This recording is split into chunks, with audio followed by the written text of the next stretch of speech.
Hey guys, welcome back to the channel. This is story about what if Naruto has a scroll that held the secrets of long forgotten Taijutsu style part 1. Before I start, please do support for more amazing content and comments for part 2. Do consider to subscribe my channel and share my video to your friends and check out the description as well. Let's start the video. Naruto sat on his bed, his knees pressed against his chest and his arms wrapped around them. His chin rested on top of his knee while his satin ocean blue eyes gazed at the old scroll in front of him. The D-rank mission was supposed to be simple.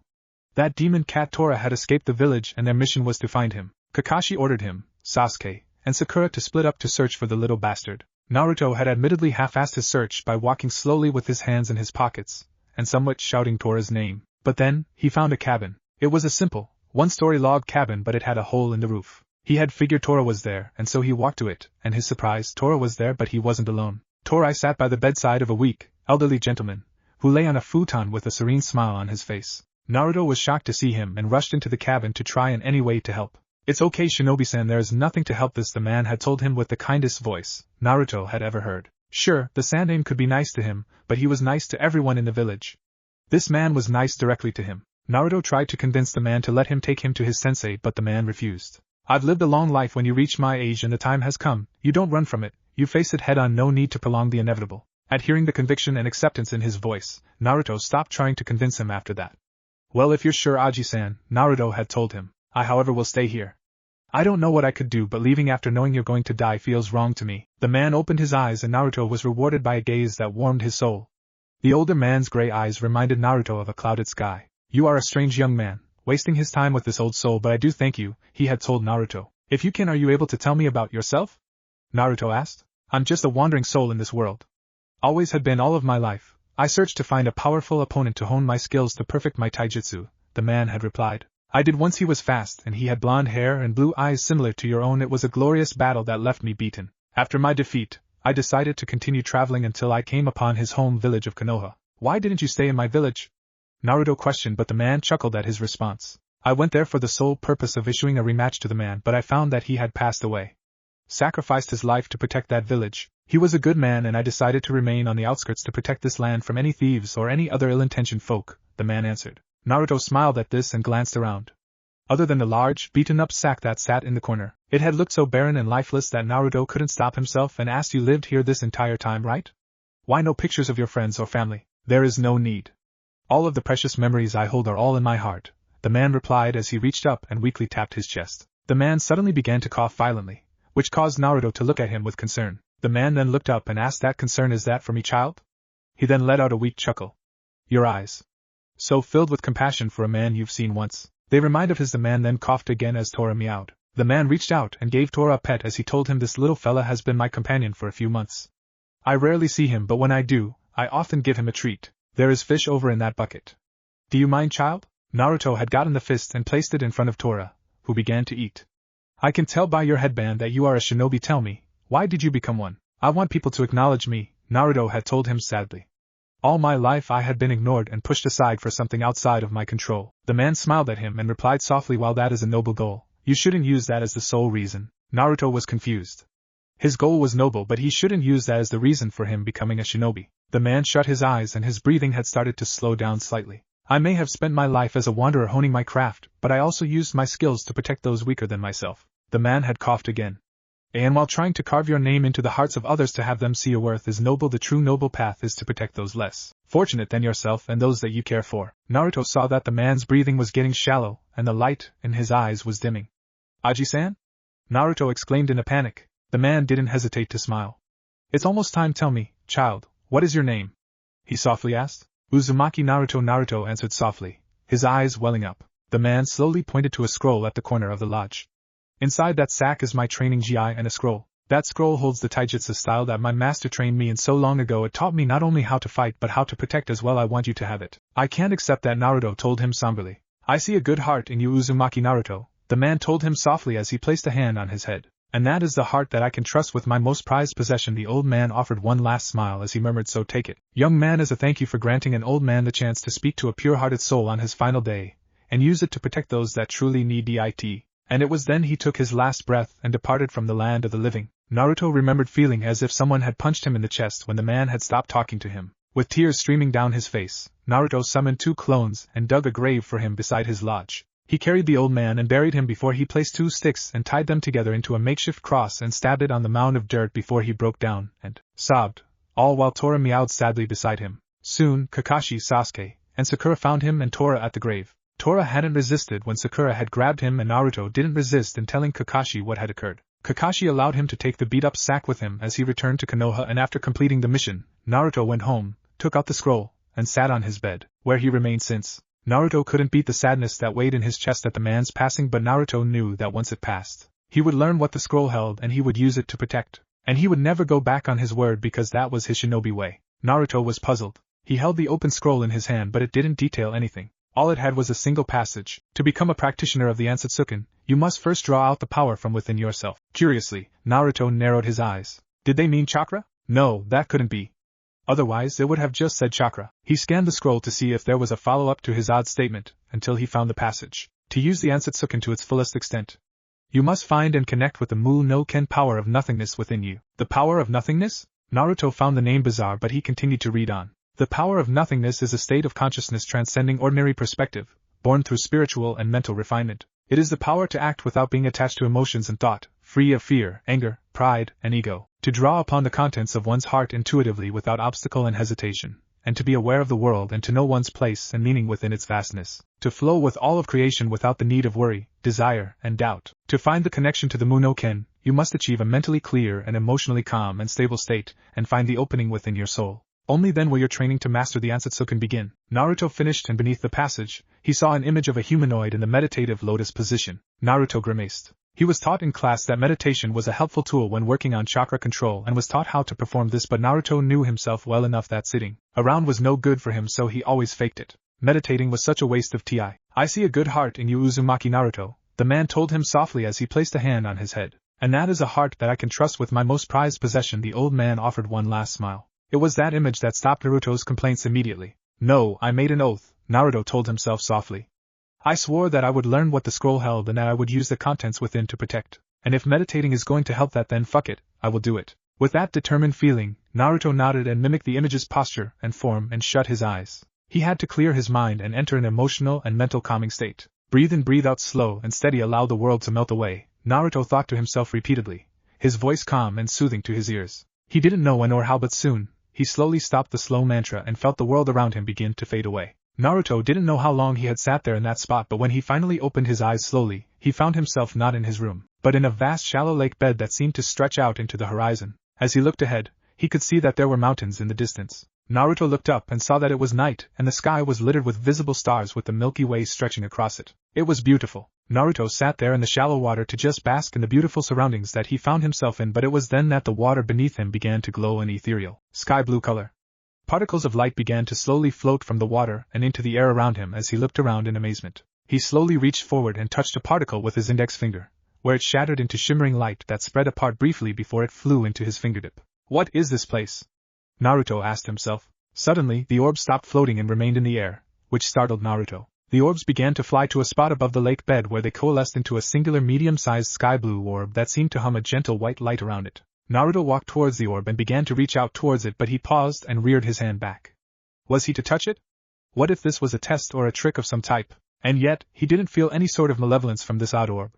Strangely enough, he felt peace ebbing from it. Naruto reached forwards towards the orb, but the moment he did, he heard something from behind him. Naruto turned around as another orb appeared, but this one was made from a dark inky substance. Naruto felt a huge amount of E coming from it, as the inky substance began to take on a humanoid shape. Once the shape was formed, Naruto watched as a body formed around it from the feet up, but as it did, his eyes grew large as he recognized the shape as himself. But when he looked into the blood-red eyes of his doppelganger, he saw a darkness in them that terrified him. Surprised to see me? The dark mirror questioned with a smirk of malice. You shouldn't be. After all, for I am a shadow, the true self, the dark shade said as he spread his arms with his smirk widening to reveal his sharpened teeth. Why are you here? Naruto firmly asked. Why? A pretty dumb question, don't you think? His mirror asked. You are a sucker, aren't you? That scroll has so much power, and yet you cling to an old man's words? And for what? Because he looked at you with kindness? Naruto narrowed his eyes at the disrespectful tone. TCH, if he knew that we held the Kyuubi, you wouldn't be doing this because he wouldn't have given us the time of day. The echo exclaimed. That's not true, Naruto said strongly. He saw the good in me. Much more than anyone else ever did. The doppelganger laughed and replied, At least you aren't stupid enough to ignore what Konoha has done to us. Who could? Naruto asked softly as he looked away from his dark mirror and to the orb itself, and through the reflection, he saw sadness in his eyes.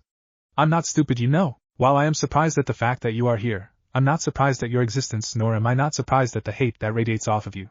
Because you're right. You're a part of me. You admit it freely, a nice change of pace from the depressed mess you usually are behind closed doors, the dark echo said to him with an impressed air. But that doesn't change the fact that we are trying to gain this power to protect these people, the ones that have ostracized and despised us for something we had no control over. Naruto remained quiet, allowing the twisted version of himself to speak. This power should be used for our vengeance. Revenge for our lost childhood. For our lost innocence. For all that we've suffered, though. Don't you think we've earned that? Don't you think we've earned the right to take what they took from us? The doppelganger raged. No, Naruto told his darkened self as he turned back to him. You only see the evil this village has, but there is good in it. I know there is, and it's that goodness that I will protect. Naruto paused to turn back to the orb. Just because I have this hate, doesn't mean I will let it control or hinder me from doing what is right, and with those words, he grasped the orb, which caused a bright light to fill the area. Naruto finished as the light enveloped him, but in that light he heard a snarl filled with hate. You are a fool, his doppelganger seethed out. Do you will, but the moment this village lets you down, I will be there and I will do what you are too cowardly to do. Naruto opened his eyes and found himself back in bed, his body still in the lotus position and the scroll on the bed before him. Naruto glanced at his hands, then closed and opened the right one. He then looked at the mirror that hung from his bedroom door and glanced at himself. While he didn't look different, he felt different. How strange. Had he done something wrong when he went to that strange plane? Should he try going there again? Naruto then glanced at the scroll. Maybe he had missed an important step or something. He glanced through the scroll for any sort of clue or passage, but then he noticed something. There were new words in glowing pale blue light, words that weren't there before. Every punch, kick, throw, and move he had never seen was now printed in the scroll in vast detail, where before there was nothing but blank paper. Not only that, there were variations to them from beginner to master. Despite being book dumb, Naruto could easily tell which variation was what, and as much as Naruto wanted to throw himself into the deep end, he owed it to the kind old man to take this seriously. Ansatsuken, the art of the assassination fist, Naruto said successfully as he observed the images imprinted in the scroll that held each move of the Taijutsu, which meant to start from the very beginning, and the beginning was the hatchling style of the Ansatsuken. Hyuga Hinata was an early bird like her mother before her. She always found it nice to stretch out her limbs while her clan, and by extension, her village, slept. She had just turned the corner, and was jogging past Team 7's training grounds when she heard the sounds of combat. She ducked behind a tree and saw Uzumaki, Naruto, and a bunch of clones. They were all practicing katas. But what confused her was that these katas were from a taijutsu she had never seen before. She narrowed her eyes and watched as Naruto motioned for a clone to walk to him, and they began to fight. While Hinata had seen Naruto fight before, something was different. His moves, while still sloppy, looked to be vastly improved from the last time she saw him in a spar, but unlike before, there was confidence behind his movements that wasn't there before. She watched as Naruto ducked under a roundhouse punch, grabbed the clone by the jacket, quickly fell to his back, and flipped the clone over his head with an added push from his leg, which sent the clone overhead and down to the ground in front of him. She saw that Naruto was a little proud of himself, and it made her proud of him. Naruto got back onto his feet as the clone followed suit, and immediately aimed a somewhat crisp kick to the clone's calf before he followed up with a kick to the midsection. Before he suddenly rushed forward and pushed himself forward off the ground and shouted Shoryuken. Hinata saw a flash of ethereal blue light flash around Naruto quickly as he delivered a body blow, and then an uppercut with both arms extended which carried both himself and the clone off the ground, but his body spun a single full rotation, which caused the other fist to add on to the blow before he delivered an angled straight jab to the clone's face, which sent it to the ground. Naruto landed on the ground as the clone dispersed into smoke. She saw that he was displeased by what occurred, but like the determined person he was, he summoned another clone and continued. Hinata had gone for a jog that morning, but she soon found herself watching Naruto as he trained in this odd style, silently sending her support to her blonde-haired crush until she had to leave to prepare for training. Despite his lazy demeanor, Hatake Kakashi was an observant man. He had to be when it came to the three rambunctious youths that he taught. The last Uchiha, a pink-haired fangirl, and the pariah of Konoha? This combination had to be watched at all times unless he wanted mass chaos and confusion. So despite his head always being buried in his favorite literature, Kakashi always watched, and lately, he had noticed something in his blonde-haired student. Ever since the encounter Naruto had with the dying man in the cabin 2 weeks ago, there was a different feeling to the Uzumaki male he didn't have before. He seemed the same at first glance. He still had his humor, that fox-like smile, and his overall happiness, but the wild and uncontrollable nature of his had faded, and was replaced by an air of seriousness and determination that looked out of place on Naruto's face. Not only due to the uncharacteristic nature of the blonde, but because it reminded Kakashi of a man long since gone, and that was of the Yondaime, his teacher. After that, Kakashi took a closer look at Naruto. He noticed that Naruto's sloppy version of the standard Konoha Academy Taijutsu, or KT for short, started to straighten out into something he was unfamiliar with. Along with this, Naruto started to meditate out of the blue. He no longer fawned over Sakura or became combative with Sasuke. It was like he become tempered. But by what? Or by who? Kakashi wouldn't find out that answer until last week Friday. He had gone for a midnight jog when he came upon Naruto at their training grounds. He, along with 4 rows of 5 of his shadow clones, was practicing katas of taijutsu he had no recollection of before. But at some point, Naruto broke away from the katos and instead sat down and began to meditate, but unlike the previous times he had done this, Kakashi noticed flickering of this strange bluish-white energy flow around him and into his open hands. This energy tried to coalesce into an orb, but each time it took shape, it became uncontrollable and exploded into light. Kakashi watched Naruto's face flicker in frustration, but instead of huffing and puffing, he merely tried it again. As much as Kakashi had wanted to walk over and see what was going on with his student, he decided against it that night. How could he? He was so proud of Naruto for taking his shinobi training seriously like this. Plus, he didn't want to surprise him or the cute Hyuga girl who watched him as well. So now Kakashi stood at his best friend's training ground with his limited edition Ika Ika Paradise Midnight Edition in his hand, his eye locked on the scandalous story before him. Who knew Ryoko was so daring when it came to Tenchi? Kakashi giggled, a blush on his face. My eternal rival. Kakashi looked up, shut his book, placed it into his kunai pouch, and gave a lazy wave to Guy as he approached. Morning, Guy. How are things? Kakashi asked. They are going fantastic. The mission we had was a success and my date with Vidal-san went great, Guy said. I'm glad to hear that, Guy. You really deserve it. Truly, Kakashi said, his tone distant but genuine. It always bothered him somewhat when he saw his friends in successful relationships, and he had no idea why. Was he just lonely? Hoping to find the joy that a significant other could provide? Another time for that thought. So my eternal rival, what brings you around my neck of the woods? Guy questioned. I have a favor to ask of you. Regarding one of my students, Kakashi began. Guy narrowed his eyes curiously. Well, old buddy, it's time. Naruto stared down at his orange jumpsuit with a sad expression. It had served him well over the past couple of years, but it was time. Sleep well, dear prince, Naruto said with a small bow.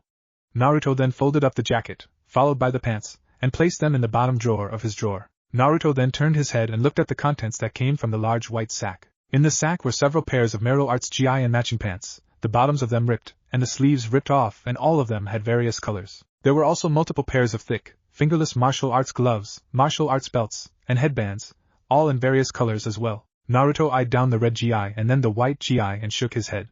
He didn't know why, but he wasn't ready to wear those colors yet. Instead, Naruto picked up the dark orange gi. He then shook his head. He would come back to orange in the future, but for now, it was time for a change. Naruto sat the orange gi down and picked up the dark yellow colored gi and grinned. This would do just fine. Naruto slipped on the dark yellow pants, which had the waistline around his lower abdomen, tucked in his dark blue shirt, then wrapped the martial arts gi around him, then finished it off with a dark blue martial arts belt and matching color gloves. Naruto then looked into the mirror. It felt different to see him in something other than his jumpsuit, but it also felt right. Naruto then glanced at his shinobi headband and narrowed his eyes briefly before he pulled it off his head and wrapped it around his left bicep. Much better, Naruto said, the end of his bangs falling over his eyes slightly. Naruto slipped on his shinobi sandals and strapped the Ansatsuken scroll across his back and walked out of his apartment to begin his trek to Team 7's training ground. Despite being born and raised in Konoha, he never had the opportunity to just take it all in. He was always running late to something or running from someone, and he never took the time to enjoy the peaceful scenery around him. Naruto continued the leisurely walk until he found himself at his training ground but found it empty. He didn't expect Kakashi to be there until an hour from now due to his chronic lateness, so he wasn't concerned.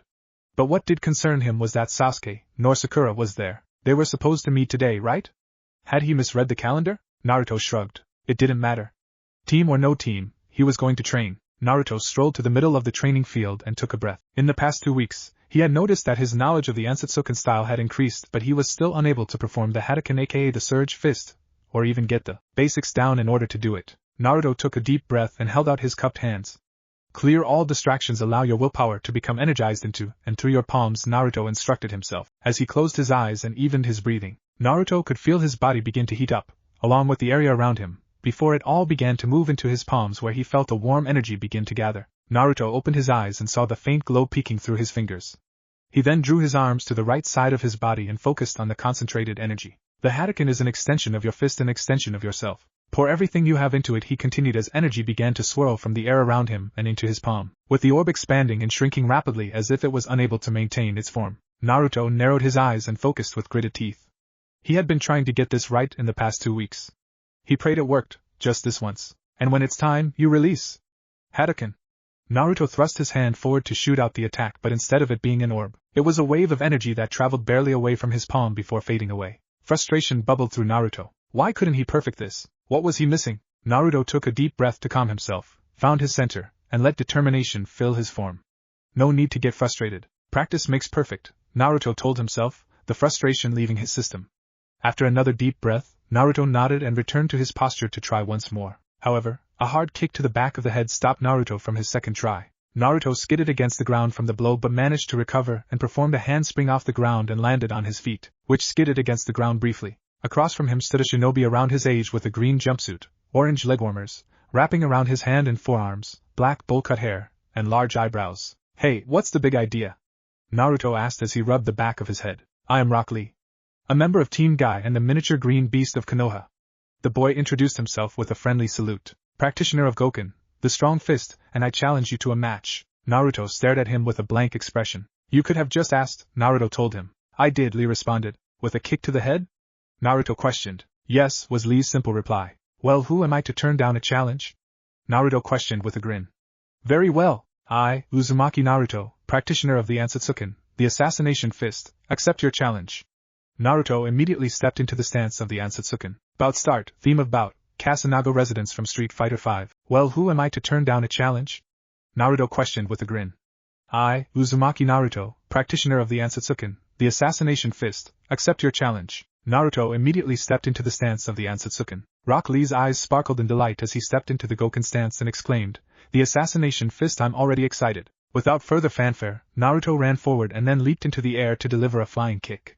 Lee sidestepped the attempted attack. Naruto skidded to a stop and turned around and blocked a right jab, then a follow-up left jab from Lee before he hopped up and attempted a rising knee uppercut. Lee leaned back to avoid the knee and took 2 steps backward as Naruto advanced and attempted a leg sweep, but when jumped to avoid it, Naruto stopped mid-sweep and lunged forward and tackled Lee out of the air and down to the ground. With Lee pinned to the ground, Naruto aimed a right jab then a left one to strike him, but Lee moved his head away from each blow before countering with 2 jabs to Naruto's face, which caused Naruto to take both hits. Naruto rolled backward off of Lee and onto his face while Lee flipped to his feet. Naruto took advantage of this and dashed forward, only for Lee to jump into the air to perform a roundhouse kick as he shouted, Konoha Senpu. Naruto lifted his right forearm to block the blow then pushed the leg away as he shouted, Shoryuken. Naruto delivered a rising uppercut with both arms extended which nailed Lee in the chest and then beneath the chin and sent both into the air while both shinobi spun a full rotation due to the momentum of the attack. As the rotation slowed, Naruto landed and delivered a hard jab to Lee's face, but Lee managed to grab the fist and launched the shinobi over his shoulder and down in the direction to the ground.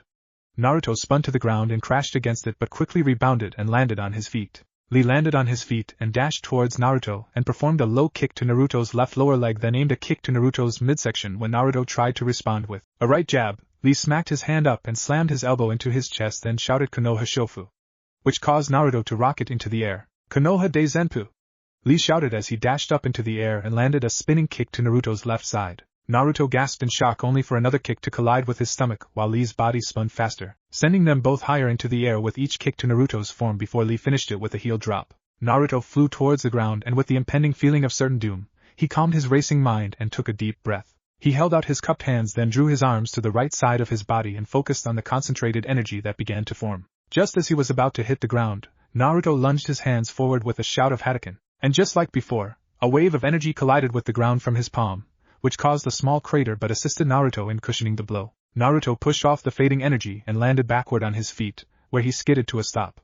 His arms were somewhat numb but he had done it. Lee landed on the ground and shouted, well done, but we are not done, before he launched himself toward Naruto and began to deliver several high-speed kicks. To Lee's astonishment, however, Naruto managed to keep up with his speed by avoiding each strike. After attempting to sweep Naruto's leg from beneath him, which caused Naruto to jump to avoid it, Lee swiftly hopped forward to land a knee to Naruto's face, but Naruto managed to block the knee and push the knee back, which made Lee land on the ground straight into a backward stumble. Taking advantage of his opponent's momentary off-balance, Naruto dashed forward and then performed a tumbling over-wheel kick forward with his leading leg, which caused his foot to slam into Lee's head, making Lee's head whip down to the ground hard. Naruto landed on his feet and then performed a second one on the down Lee's body, but Lee rolled to the right to avoid it, and when Naruto slammed to the ground on his side, Lee jumped up and landed a hard elbow to Naruto's chest. Naruto gasped out before he pushed Lee's elbow off of him. The two flipped to their feet in unison only for Lee to leap up and shout Konoha Senpu. and landed a hard kick to the square of Naruto's face, causing Naruto to skid backward from the blow and crash against a tree.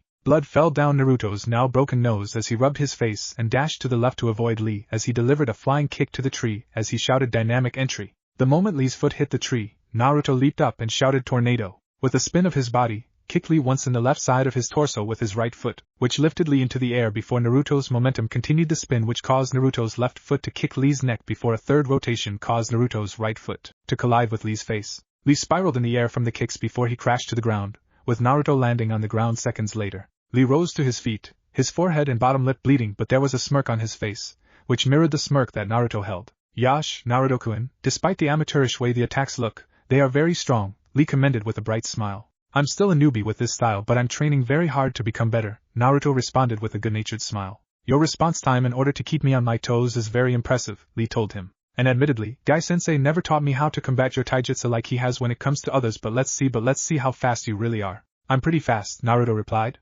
I could outpace ANBU at any given time, but let's see how my speed compares to yours, Lee. I admit, my blood is racing in a way that I've never felt before, Lee admitted as the bandages around his arms loosened. I'm sure Guy-sensei will forgive me for doing this, but I want to see how skilled you truly are. In the distance, Kakashi stared on in surprise. He always knew Naruto had the potential to become a good shinobi but was always handicapped by his own lack of understanding, but seeing him battle with Guy's protege opened his eyes. He had never seen Naruto fight at this level before. To be able to match Lee blow for blow was amazing, but due to his own time growing up with Lee's master, Lee was eventually going to gain the edge once he felt out Naruto's style. Incredible, Guy breathed out.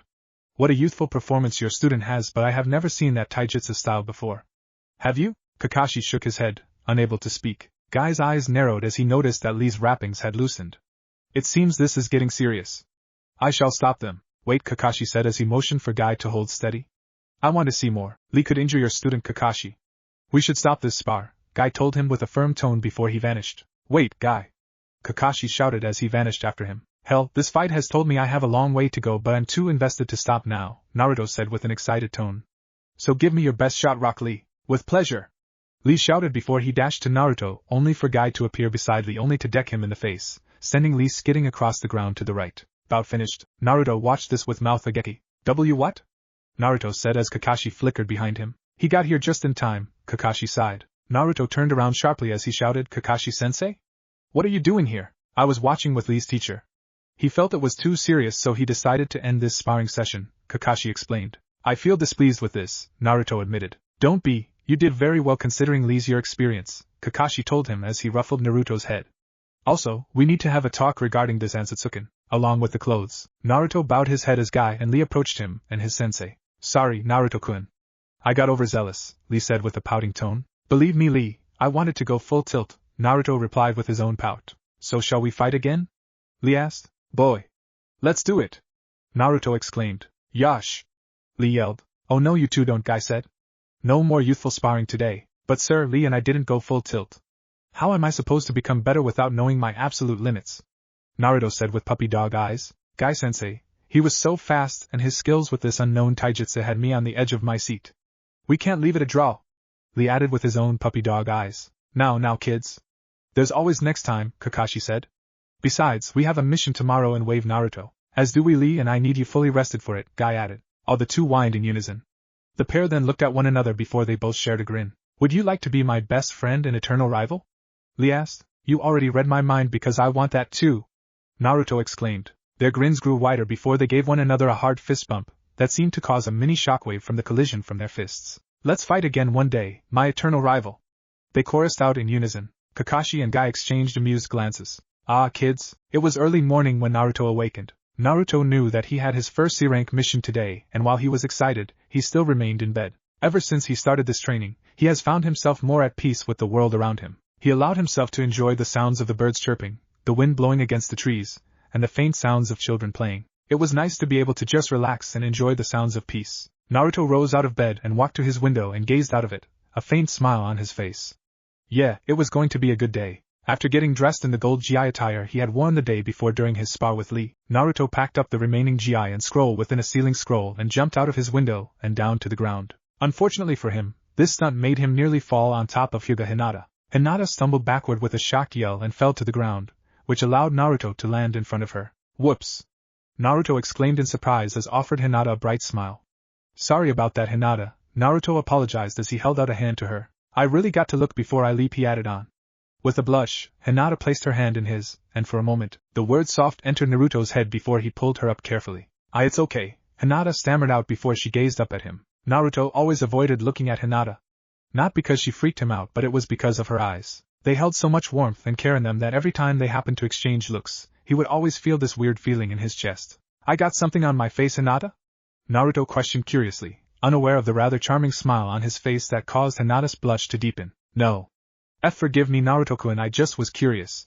Your clothes are different, and you look different, Hinata explained, trying to keep the stuttering to a minimum around him. Oh, I decided on a change recently. Figured I'd get rid of the orange for now and move my high-tight to my left bicep. Naruto paused as he motioned to his high-tight, which was tied snugly on his left arm. So I can grow my hair out more, Naruto finished with a wide grin. I think it looks wonderful on you, Hinata told him. Wow, thanks, Naruto said sincerely.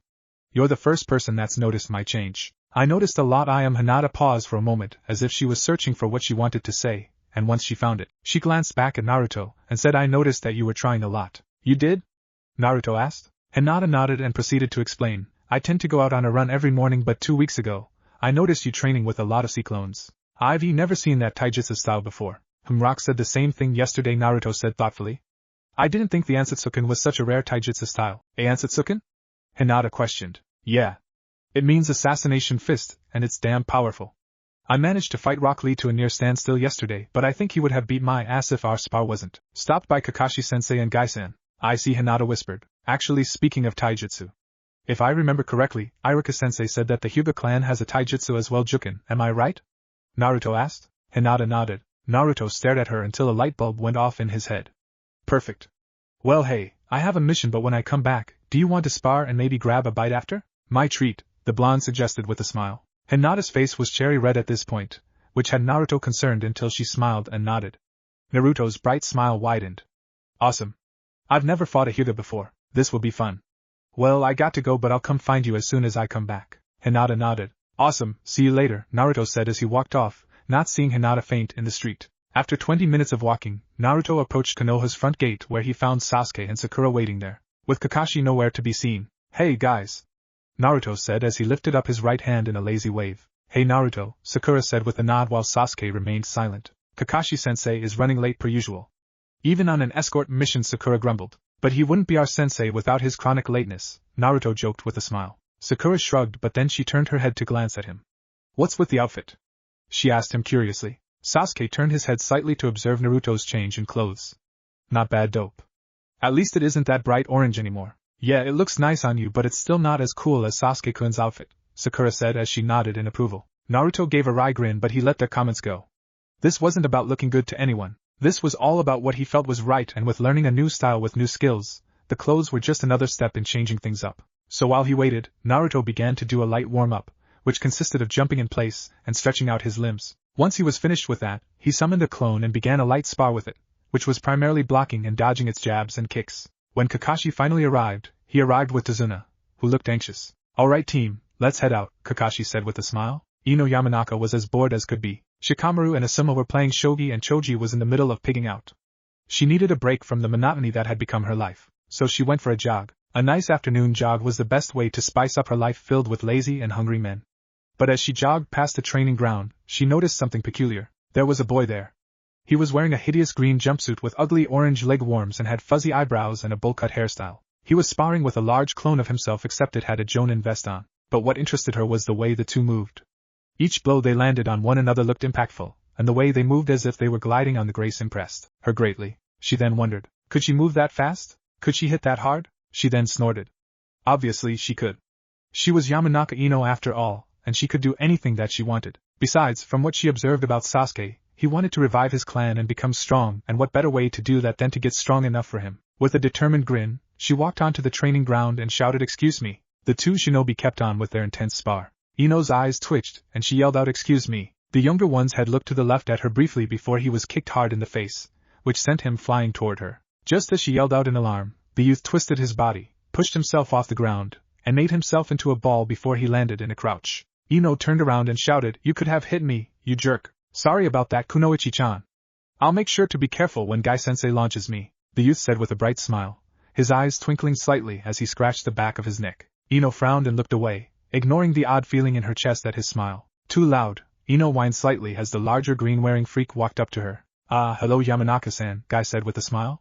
"What are you doing in our neck of the woods?" "My team is being lazy oafs and I wanted to do something actually entertaining so I happened to pass by," Ino explained. "You guys are very good at Taijutsu. What style is that?" "Ah, it's Goken. That is the style Guy-sensei and I primarily use," the teen said enthusiastically. "Guy-sensei was training me to further my knowledge of the style." "I see, can anyone learn this style?" Ino asked. "Goken is a very powerful style that not many could use without putting their body at risk," the man, Guy she assumed, said with a cross of his arms. "Lee and I are able to use it. For someone like you, you may not be able to our style, however I think there is a style that would suit you, but I would have to see how you fight." "Okay," Ino hesitantly drawled. "Very good. Lee and I are doing our pre-mission spar as we are leaving in an hour, but when we return in a few days' time, we would be happy to test your mettle and see what style your youthful spirit can use." "Great, I'll let Asuma-sensei know so he could be there to see," Ino said. Asuma-kun is a very good sensei. It would be good to have his expertise regarding your skills."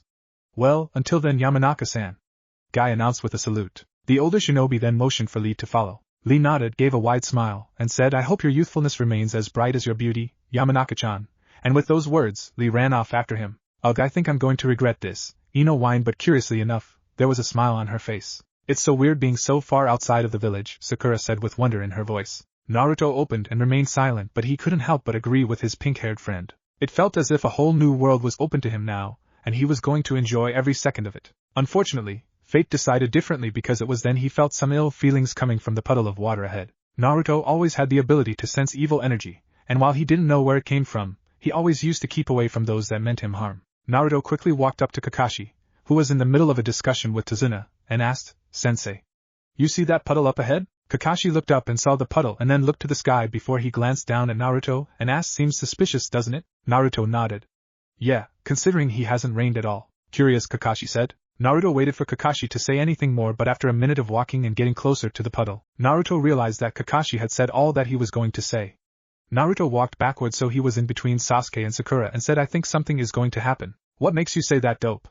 Sasuke questioned. "Well, notice that puddle that's coming up," Naruto asked. "What puddle?" Sakura asked as she looked around only to blush in embarrassment when Naruto pointed it out. "Oh, that one? Yeah, that's pretty strange that, considering it hasn't rained for days." "Right," Naruto replied. "And yet when I told Kakashi-sensei, he didn't listen to a word I said. All he said was curious, and then stayed quiet." Something bad may be coming from there, so we should be careful," Sasuke said. Fate would prove Naruto's gut feeling and Sasuke's words correct, because seconds after they passed the puddle, chains came out and wrapped around Kakashi. Sakura screamed in terror as two shinobi leaped out of the puddle, their chains extended. The pair landed on the ground with Kakashi in the middle of them, chains wrapped around his body. The one on the right had shoulder-length, smooth dark brown hair and dark eyes. He wore a rebreather that covered the lower half of his face and a large, clawed gauntlet on his right arm which had a chain coming out of it that had the other end attached to the other man's own gauntlet. He wore a blue camouflage suit with bandages around his waist, dark-colored, knee-length sandals, and a ragged black cape. His Kirigakyo forehead protector had a single horn on it. The second man had shoulder-length, wild dark brown hair and dark eyes. He also wore a rebreather that covered the lower half of his face and a large, clawed gauntlet on his left arm which had a chain coming out of it that connected to the chain on the other man's gauntlet. He wore a tan camouflage suit with bandages around his waist, dark-colored, knee-length sandals, and several pouches around his waist. His Kirigakyo forehead protector had two horns on it. With dark, wild eyes, the two then pulled on their chain and ripped Kakashi to shreds. "Sensei!" Sakura screamed in terror as Naruto and Sasuke looked on in shock. "One down, Meizu," the wild-haired man said with a smirk. "Four more to go, Gozu," the smooth-haired man responded before the duo charged forward. "Sasuke, go for the left one, I'll go for the right." "Sakura-chan, protect Tazuna," Naruto said as he rushed to Meizu, who immediately swung his right gauntlet towards Naruto when the shinobi got close.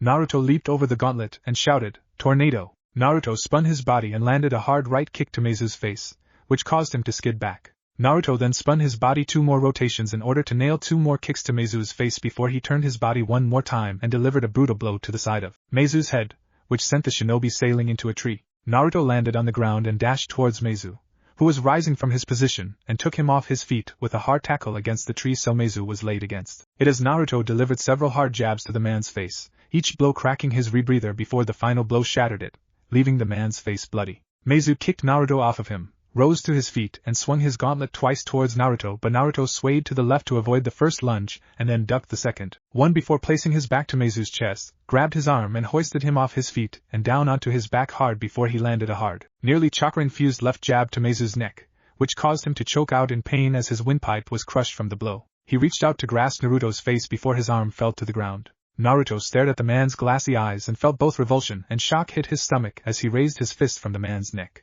It had happened so fast he couldn't stop it. "Brother!" Gozu's voice shouted in horror, which caused Naruto to turn to the voice, and there he saw Sasuke, with his Uchiha-styled version of the windmill shuriken, which scraped against Gozu's gauntlet. Gozu kicked Sasuke away and charged towards Naruto with an enraged "I'm going to kill you!" But seconds later Kakashi appeared before him and delivered a brutal clothesline, which sent Gozu to the ground. "Wow, I was not expecting that," Kakashi's voice said as he looked back at Naruto. Unable to hold it back, Naruto vomited as hard as he could. "Naruto, are you okay?" Sasuke asked with concern. "Naruto, answer us, will you?" Sakura followed up as she shook his shoulder. Naruto couldn't respond. All he could do was stare in horror as he stared at the deceased body of Meizu. Naruto understood that it was either Meizu's life or his and potentially his teammates', but he couldn't fathom it. He had killed. He took his life. The voices of his teammates faded into the background as he focused on Kakashi, who held the thrashing and screaming Gozu in the distance. "Tell me what you know," Kakashi asked. "Meizu! Meizu!" Gozu tearfully screamed, each shout of the man's name burying itself into Naruto's heart. "Brother, please get up." He had done this. He had robbed this man of his family, the only family he may have had left. The screams then stopped as Kakashi plunged the kunai into the man's forehead. The man's head slumped down. Why? Why did Kakashi kill him? He had already taken so much from the man? Why did he have to take his life as well? Naruto wanted to yell and scream at Kakashi, but he couldn't. He was so drained of energy. Kakashi pulled the kunai out and removed the gauntlet from Gozu, along with his head, before doing the same to Meizu's head and gauntlet, and sealed them into his scroll. And it was then Naruto snapped. "Why?" Naruto yelled as he rushed Kakashi, who turned his head curiously at Naruto. Naruto leaped into the air and tried to perform a flying kick at Kakashi, but the shinobi moved to the left to avoid it. Naruto skidded against the ground on the heels of his feet, then charged forward and threw out wild and reckless jabs, but Kakashi avoided each one. "I already killed his brother.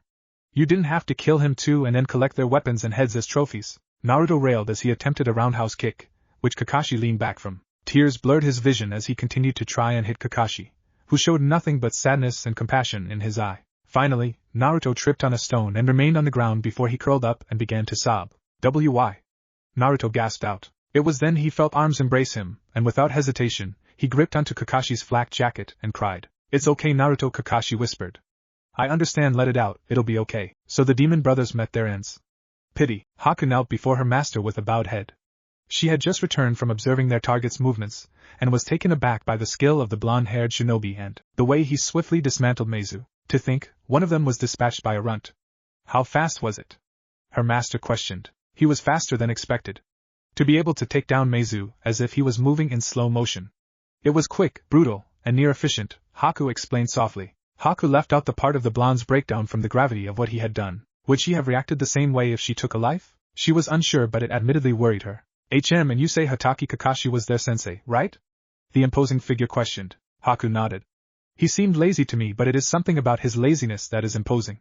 It's as if he knows he is unable to be touched, she explained. To be expected, he is the famed copycat shinobi, her master chuckled darkly. And his head would look marvelous beneath my feet. Where are they now? They are a day's travel away from Wave, Haku answered. Good, that is where I will strike, her master told her. Get my weapon nice and sharp for tomorrow.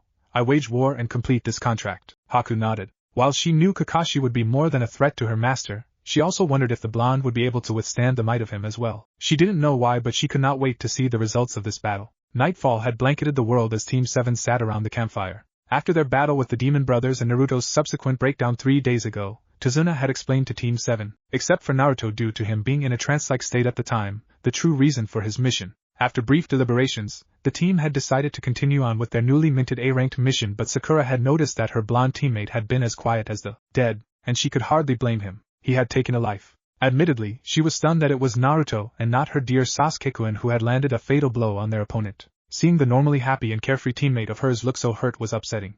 She glanced at his eyes and nothing but an endless ocean of sorrow within them. It made her heart cry out for him, but while her heart cried, she outwardly only stared at him. Alright team, who will take the first watch? Kakashi questioned. I will, Naruto answered softly. Sakura watched as Kakashi shook his head. Naruto. You've taken watches for the past few nights. You need your rest. Hey, I can do it, Naruto responded softly. Not like I could sleep anyways. Sakura's eyes softened as the shinobi across from her lowered his head. Kakashi sighed. Very well, you can take the first watch, but you will be going to sleep after that. No more offering to take Sasuke and Sakura's watches. Understood? Naruto nodded. Sakura, you take second watch and Sasuke will take third. I will round out the last 4 hours until sunrise. Got it? Kakashi asked. Sakura and Sasuke nodded, and soon, Kakashi and Sasuke departed to their tents, but Sakura couldn't. Instead, she watched as Naruto sat there in front of the fire. Sakura frowned to herself, walked up to Naruto, and said on second thought, why don't I take the first watch tonight? No, that's alright, Sakura-chan, Naruto lifelessly told her. I can watch, Sakura sighed. Look, Naruto, I know I treat you pretty poorly 100% of the time, but seeing you like this is torture. You're the dumb, excitable baka that brightens the day of everyone. This isn't you. Naruto gazed out at the fire, but Sakura could see a tear fall down his eyes. I never a family, you know? They died during the Kyuubi attack, but I always wondered what it would have been like to have a mom, a dad, a brother or sister. Sakura remained silent. I never had that, so I don't know what it's like to lose it, but hearing Gozu scream for his brother even as Kakashi-sensei killed him, it haunts me, Naruto whimpered as he clutched the spot above his heart, the tears flowing more. Sakura let out a breath. She knew Naruto was an orphan, but she hadn't realized that later when Naruto took Meizu's life. Sakura felt even worse at how she callously made fun of Naruto's parentless life nearly 2 months ago at the academy. I didn't mean to try and kill him, I really didn't, Naruto gasped out. It all happened so fast. My body moved before my mind could catch up. I know he was an enemy, and I know that he was trying to kill me, but Naruto finally broke down and began to cry. And no matter how hard I try, no matter how much Kakashi-sensei tells me I did the right thing, I feel like the demon the villagers always call me. Oh, Naruto, Sakura whispered as tears finally sprang from the girl's eyes. Ever since she was a little girl, her parents stressed to her that Naruto was never to be trusted due to him being an emotionless demon in disguise. While she had never believed he was an emotionless demon, she did follow her parents' orders because of the mistrust they instilled in her. But instead of staying away from him, she demeaned and abused him day in and day out. She knew he had a crush on her. She knew from the rare glimpses at him that he was always alone, and she definitely knew about him being an orphan. But it was at this moment that it all clicked for her. To seeing him crying his soul out for the men that had tried to kill them spoke more about who Naruto was as a person than anything she had ever heard. All the talks of mistrust her parents had drilled into her head slowly melted away as Sakura knelt beside him and wrapped her arms around his head, pressing it close to her head as he wept into her chest. She had always envisioned this moment between her and Sasuke when he finally let her into his heart for once. She didn't mind this reality compared to her rosy fantasies of her crush. All that mattered was being the shoulder that Naruto needed to cry on, even just for a little while. It was eerily quiet the following morning after Naruto had his breakdown. Admittedly, he was embarrassed that Sakura had seen him like that, but he was appreciative of her being there for him. But it was her being with him then that made him realize something. As much as he liked Sakura, he realized that her consoling him was so much different than how she normally treated him, and oddly enough, that crush that harbored had faded away. He had been drifting from that crush already, but when she acknowledged him hurting, it was gone and replaced by a sincere feeling of friendship. Was it that he only sought out her attention instead of actually being in love with her? Naruto didn't know, but he decided to just wait and see where this took him. Where one day out from the village, Tazuna nervously said to the group as he walked ahead of the group with Kakashi beside him. After that, you guys can stay at my home during your time there. That is very kind of you, Tazuna-san.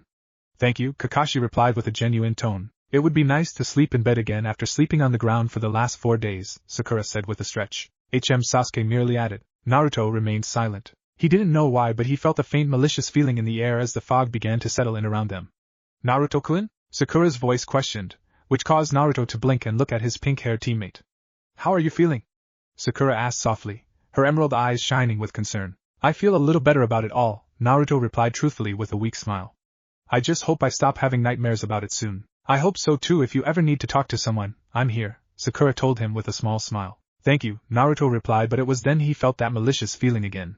This time, however, the feeling was thicker, just like the mist that had now surrounded them. Something isn't right, Naruto told her. I feel something wrong around us, like danger. Danger? Sasuke questioned from behind Sakura. Naruto nodded. Think we should tell Kakashi-sensei? Sakura asked. If the dope can sense it, Kakashi-sensei should, Sasuke admonished, which made both Naruto and Sakura shrug in unison. He did have a point. It was then the trio heard something from the left of them, and without hesitation, Sasuke launched a kunai at the area where the sound came from. Kakashi and Tazuna stopped and looked back at the group. What is going on back there? Kakashi questioned. It was then a brown bunny hopped out of the bushes, which caused the genin to face fall to the ground. A bunny? You threw a kunai at a bunny? Sakura admonished the Uchiha once they got to their feet instantaneously as the bunny hopped to her. She knelt down to pet it, but to their surprise, the bunny nuzzled its head into her palm. Kakashi narrowed his eye. Something isn't right about that bunny. he muttered. It was then Naruto felt that malicious energy double, but this time, he could sense where it was. Guys! That feeling is coming from in front of us! Naruto exclaimed. It was then the sound of metal slicing through the air was heard. Get down! Kakashi ordered as he tackled Tazuna to the ground. The genin followed his orders and all three of them hit the deck just as a large blade flew over their heads and into the tree behind them where it stuck. 8 points, a malevolent voice stated through this mist. Naruto lifted his head and it was there he saw the back of a tall and noticeably muscular man with light grayish skin, short spiky black hair. The man was shirtless from what Naruto could tell at the angle but due to the large sword strapped to his back. The man also had baggy pants with a striped pattern, a pair of mimetic wrist warmers extending up to his elbows with matching leg warmers, and shinobi sandals, and he stood on his large, imposing blade. Larynx, spine, lungs, liver, jugular, coronary artery, kidneys, and heart. Now which one will be my attack point? The man questioned as he turned his head just enough for Naruto to see the wrappings around the bottom half of his face and his dark brown eye, which gleamed with darkness. Naruto looked and saw Sakura, Tazuna, and surprisingly Sasuke trembling in absolute terror, and while Naruto was apprehensive, he wasn't petrified in fear like them. He had already experienced a life-or-death battle. He had, unfortunately, taken his first life. There was no reason to be afraid anymore. Momochi Zabuza, Kakashi announced as he appeared before the group with floating leaves around him, his high-tight lifted up to reveal the 3 Tomoe of the Uchiha bloodline. The Kirigakyu no Kijin, this is far more serious than I anticipated. Zabuza chuckled and leaped down from his blade. It seems out of the bunch of you, only 2 remain calm and unflinching. It is no wonder that demon brothers were killed, the man said as he turned around fully. You must have trained him well, Sharingan no Kakashi. Calm down, Kakashi said as he glanced back to Sakura and Sasuke. I'll protect you all with my life, I won't let my team die. Kakashi then turned back and Naruto could see the smile behind his mask. Trust me, he added. I wouldn't be so sure, the man said before he suddenly flickered into mist and appeared in between Sakura, Naruto, and Sasuke and in front of Tazuna. Theme of bout, Zabuza the great sign from Shin Megami Tensei. Without hesitation, Naruto twisted his body and aimed a punch at Zabuza's face, but Zabuza lifted up the flat end of the Kubikiri Hocho to block the blow but was impressed when he felt himself skid slightly from the blow. Such malice with that punch, Gaki Zabuza noted before he pushed the blade forward to knock Naruto off balance. Before he could follow up, however, Kakashi shouted, "Dynamic entry!"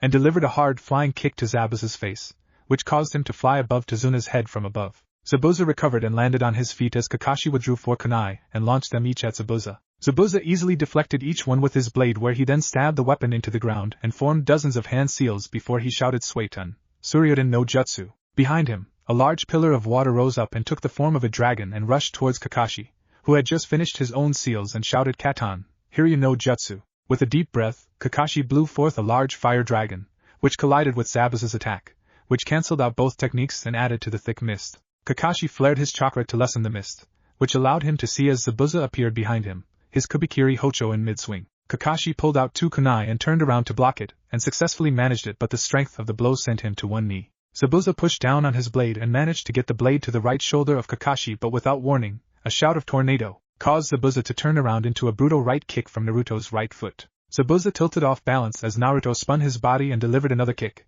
this time aimed at his jugular. Then with another twist, the third blow collided with Zabuza's forehead before Naruto delivered the final blow to the middle of Zabuza's face, which sent Zabuza skidding backward from the blow while Naruto used his face as a springboard to push himself away. The moment Naruto was out of frame, Kakashi was before him and managed to stab him in the gut with the kunai, but managed to catch Kakashi's other wrist before the other kunai pierced his head. Zabuza pushed Kakashi's head away and delivered a sickening headbutt to Kakashi, which stunned the masked shinobi enough for Zabuza to lift up his right foot and boot him in the chest, which sent Kakashi skidding backward away from him. Naruto suddenly ran past Kakashi and dashed towards Zabuza as he created 9 clones, with 5 of them leaping towards Zabuza while Naruto and the remaining 4 clones remained running. Zabuza avoided the first clone, who had attempted a flying kick, and cleaved its head off with his blade, which dispersed it into smoke. Through that smoke, he grabbed the second clone's fist, pulled the clone by the fist, and delivered a clothesline, which caused the clone to disperse into smoke. Go!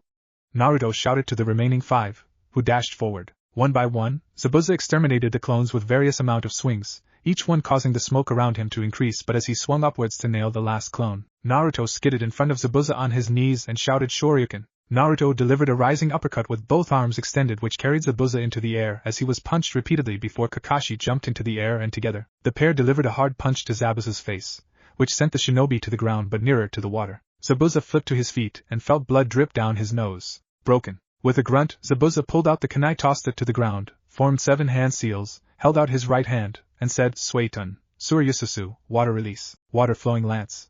From the lake behind him, water flowed into Zabuza's hand and took the shape of a lance where he then launched it towards Kakashi. Kakashi shook off his stunned state and formed 4 hand seals, then slammed his hands to the ground and shouted Doton, Dorihiki. A wall of earth shot out in front of Kakashi, and shielded him from the attack. Kakashi then formed another set of hand seals, smacked the wall directly, and shouted Doton, Doskiryu. From the wall, a large brown and gray dragon came to life and flew towards Zabuza, who smirked and picked up his blade and cleaved the dragon in half with a mighty swing, which caused its separated forms to disintegrate around him. But the moment he cleared the dragon, Kakashi was gone.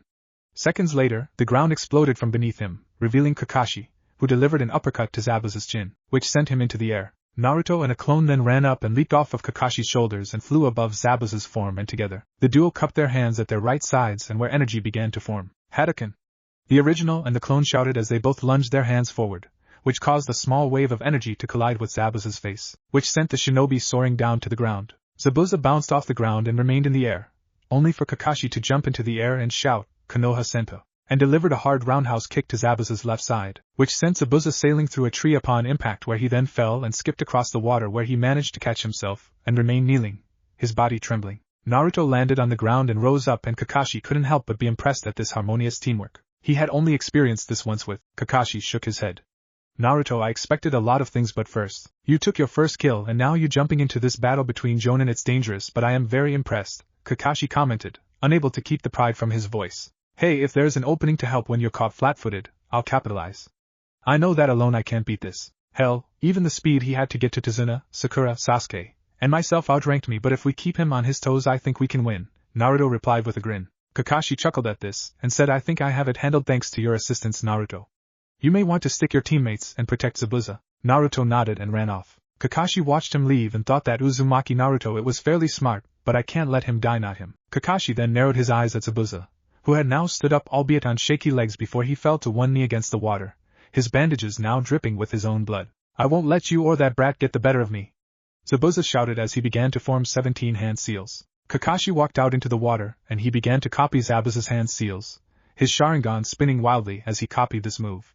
You're copying me like a damn monkey, Zabuza shouted, but then he saw it. Behind Kakashi, he saw an image of himself behind him, and it stopped him in his tracks while Kakashi finished the final seal and said, this was easier than I thought. Suetun, Daibakufu no Jutsu.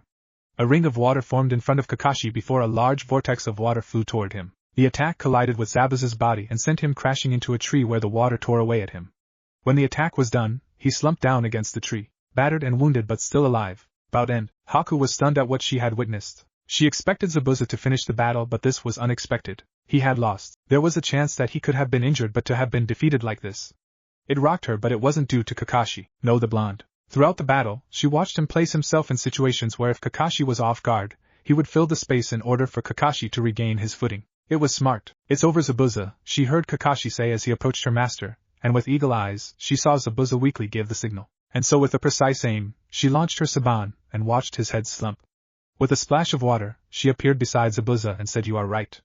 It was over. I have been hunting him for some time, thank you and your student for the opportunity. Ma, it's no problem, Hunter-san. Kakashi waved off, but there was something in his eyes that made her question if he had believed her ploy. She picked up her master's body and said farewell, but before she did, her eyes glanced at the blonde running up from behind with his teammates, and with a swirl of water, she was gone. But one thing rang true to her. The blonde's name was Naruto. She would remember that name, and she would see him again. It had been 3 days since the battle Naruto and Kakashi had with Zabuza, and Team 7 was now at Tazuna's home in Wave. When the team first arrived, Naruto was aghast at the sight of the village. It looked so rundown and ravaged, but what truly broke his heart was to see people look so beaten down. So while Kakashi was down and out from their battle with Zabuza, Naruto summoned several clones to fish at the river, while he summoned more clones to assist both himself and Tazuna with the bridge. Naruto, these clones have been a kami-send, Tazuna said with a wide smile. As have you. You didn't have to do this, but the work is very appreciative. Naruto sat down the pickaxe and wiped the sweat off his brow. His upper gi now hung around his waist to reveal his slightly defined muscular upper body, but there were a faint amount of scars on his skin as well. He had long since taken off his black shirt, which hung on the railing of the bridge, to let it air out due to the amount of sweat that soaked it. Naruto offered a small grin and said, Anytime, old man. Anything to help bring some hope back to this place. Tazuna's smile dimmed slightly as his gaze turned serious. This village is a sad sight, isn't it? He questioned. It is, Naruto admitted softly. But that's only temporary. Once we finish this bridge and hopefully stop this Gato asshole, then this place will look better than ever, and I will make sure of it. Tazuna eyed him for a moment. Tell me something, kid. For the last 3 days, you've been here helping us. I know that the original mission was to watch over me, so why help us like this? Naruto sat down on some cement blocks and sighed a bit. The minute I walked to this village, I could see how defeated everyone looks. I just want to make the people here smile again, and if building this bridge and stopping that Gato jerk is the way to do it, then damn it, I'll do it. Tazuna's eyes softened at Naruto's words. Those words, it is eerie to hear them, Tazuna noted. Naruto looked at Tazuna and asked, what do you mean? Tazuna shook his head and said, that's for another time, kiddo. Go take a break, you've earned it. Naruto watched Tazuna walk off with a frown on his face.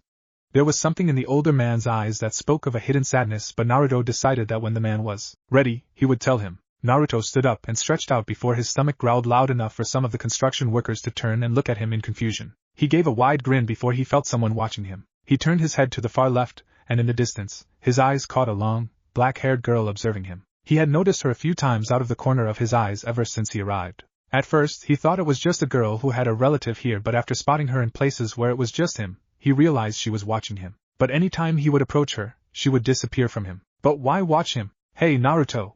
Sakura's voice yelled, which prompted him to turn around briefly to acknowledge the girl with a smile, but when glanced back, the girl was gone once again. He would find out who she was one day. Hey, Kakashi-sensei wants to meet with us, Sakura said with a smile. Naruto nodded, flagged over a clone of his, and said, tell the old man that I'm going to meet with my sensei. I'll be back to help soon. Gotcha, boss. The clone said with a salute, which made Naruto smile before the clone ran off. It's so weird that you speak to your clones like that, Sakura commented. Like what?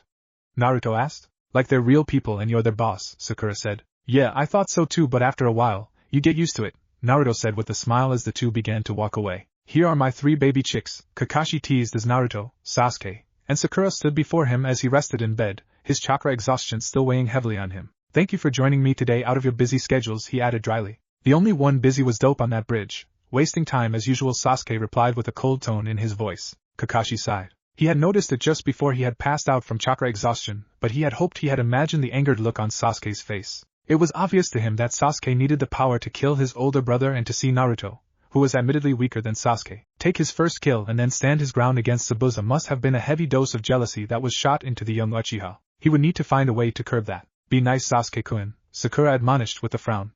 Naruto is only helping the villagers here, you see their circumstances. If there was one thing Kakashi was proud of, it was Sakura's attitude change when it came to Naruto. Kakashi had noticed that Naruto was going down that spiral that many new shinobi went through after their first kill, but before he could talk to him, Sakura had done so, and it seemed to change them both for the better. Sasuke hummed in response but remained silent. Anyways, the reason I gathered you 3 here is because of a simple reason, and that is to talk about Zabuza and what to do when we see him again, Kakashi told them, which stunned the trio of genin. Zabuza, isn't he dead? Sakura questioned. Yeah, we saw that Hunter Nin kill him, Sasuke said. Naruto nodded in agreement. That we did, except for 2 things, Kakashi began. 1. The weapon that the Hunter Nin used was Senbon. They are mostly used to incapacitate and not kill, and 2. When a Hunter Nin slays their target, they are to remove the head and place it in a scroll, then burn the remains. Afterward they would then take the sealed head back to their village. Yeah, that's what you did after the demon brothers, Sasuke said. Naruto flinched at the memory, which caused Kakashi to give an apologetic smile to Naruto. Exactly, this Hunter Nin used a weapon that could not kill and took the body instead of slicing off the head and burning the remains, which means that Zabuza is alive and he has an accomplice, so we all must remain on guard, Kakashi said. The genin nodded. Now since I am still very weak, Naruto, mind summoning some clones for me? I want to teach you guys a few things. Night had fallen in the village of Wave and Naruto sat on the ground with a disgruntled look on his face. After revealing that Zabuza was alive and had a partner, Kakashi showed Naruto and his teammates how to tree walk. Sakura managed to get the tree walking exercise down on the first try, but Kakashi made her continue to increase her reserves while Naruto and Sasuke struggled with it for the majority of the day. It was so bad that Sasuke had to ask for advice from Sakura to figure out how to do it, but after a while, Naruto was the only one left in the forest to try to get this tree walking done and learn, but similar to the Hadouken, he was unable to focus enough to get it right. Naruto sat on the ground with an annoyed expression on his face. What in the world was wrong with him? Perhaps mediation was in order? Naruto grimaced a bit at the thought. He had meditated earlier to try and clear his head when he started the blasted tree walking exercise. Maybe he just needed a break. With a sigh, Naruto leaned back on the tree, glanced at the stars above, and soon found himself dozing off. 20 minutes passed when he heard a gentle voice murmuring to his ear, "Excuse me, you're sitting on the herbs I need." Naruto's eyes opened in alarm, and looking back at him were the warmest, kindest brown eyes he had ever seen in his entire life. "Oh," Naruto stammered before he swallowed nervously. "Sorry," he apologized as he stood up. The girl let out a small smile, her pale cheeks flushing red as she looked away. Naruto was entranced by the sight. "That is quite all right. I felt so bad to disturb you, but I really needed them, the girl explained softly before she gazed at him, her cheeks reddening. Your eyes, they are beautiful up close. I was unaware of this. Up close? Naruto questioned. It was then he took a good look at her. She had long black hair and pale skin with a dark-colored choker around her neck. She wore a pink, sleeveless kimono, with pale red edges and decorated with small plum-colored swirls that went to her ankles. Around her waist was a simple white obi tied in a bow, and she wore a pair of light brown sandals with dark straps. I've been watching since you arrived here, the girl admitted. Ah. So you're the spy, Naruto teased with shining blue eyes. I didn't realize I had such a beautiful one too. Haki giggled softly with a smile that made Naruto's heart flutter. I am flattered. Truly, she sweetly replied. So why were you following me?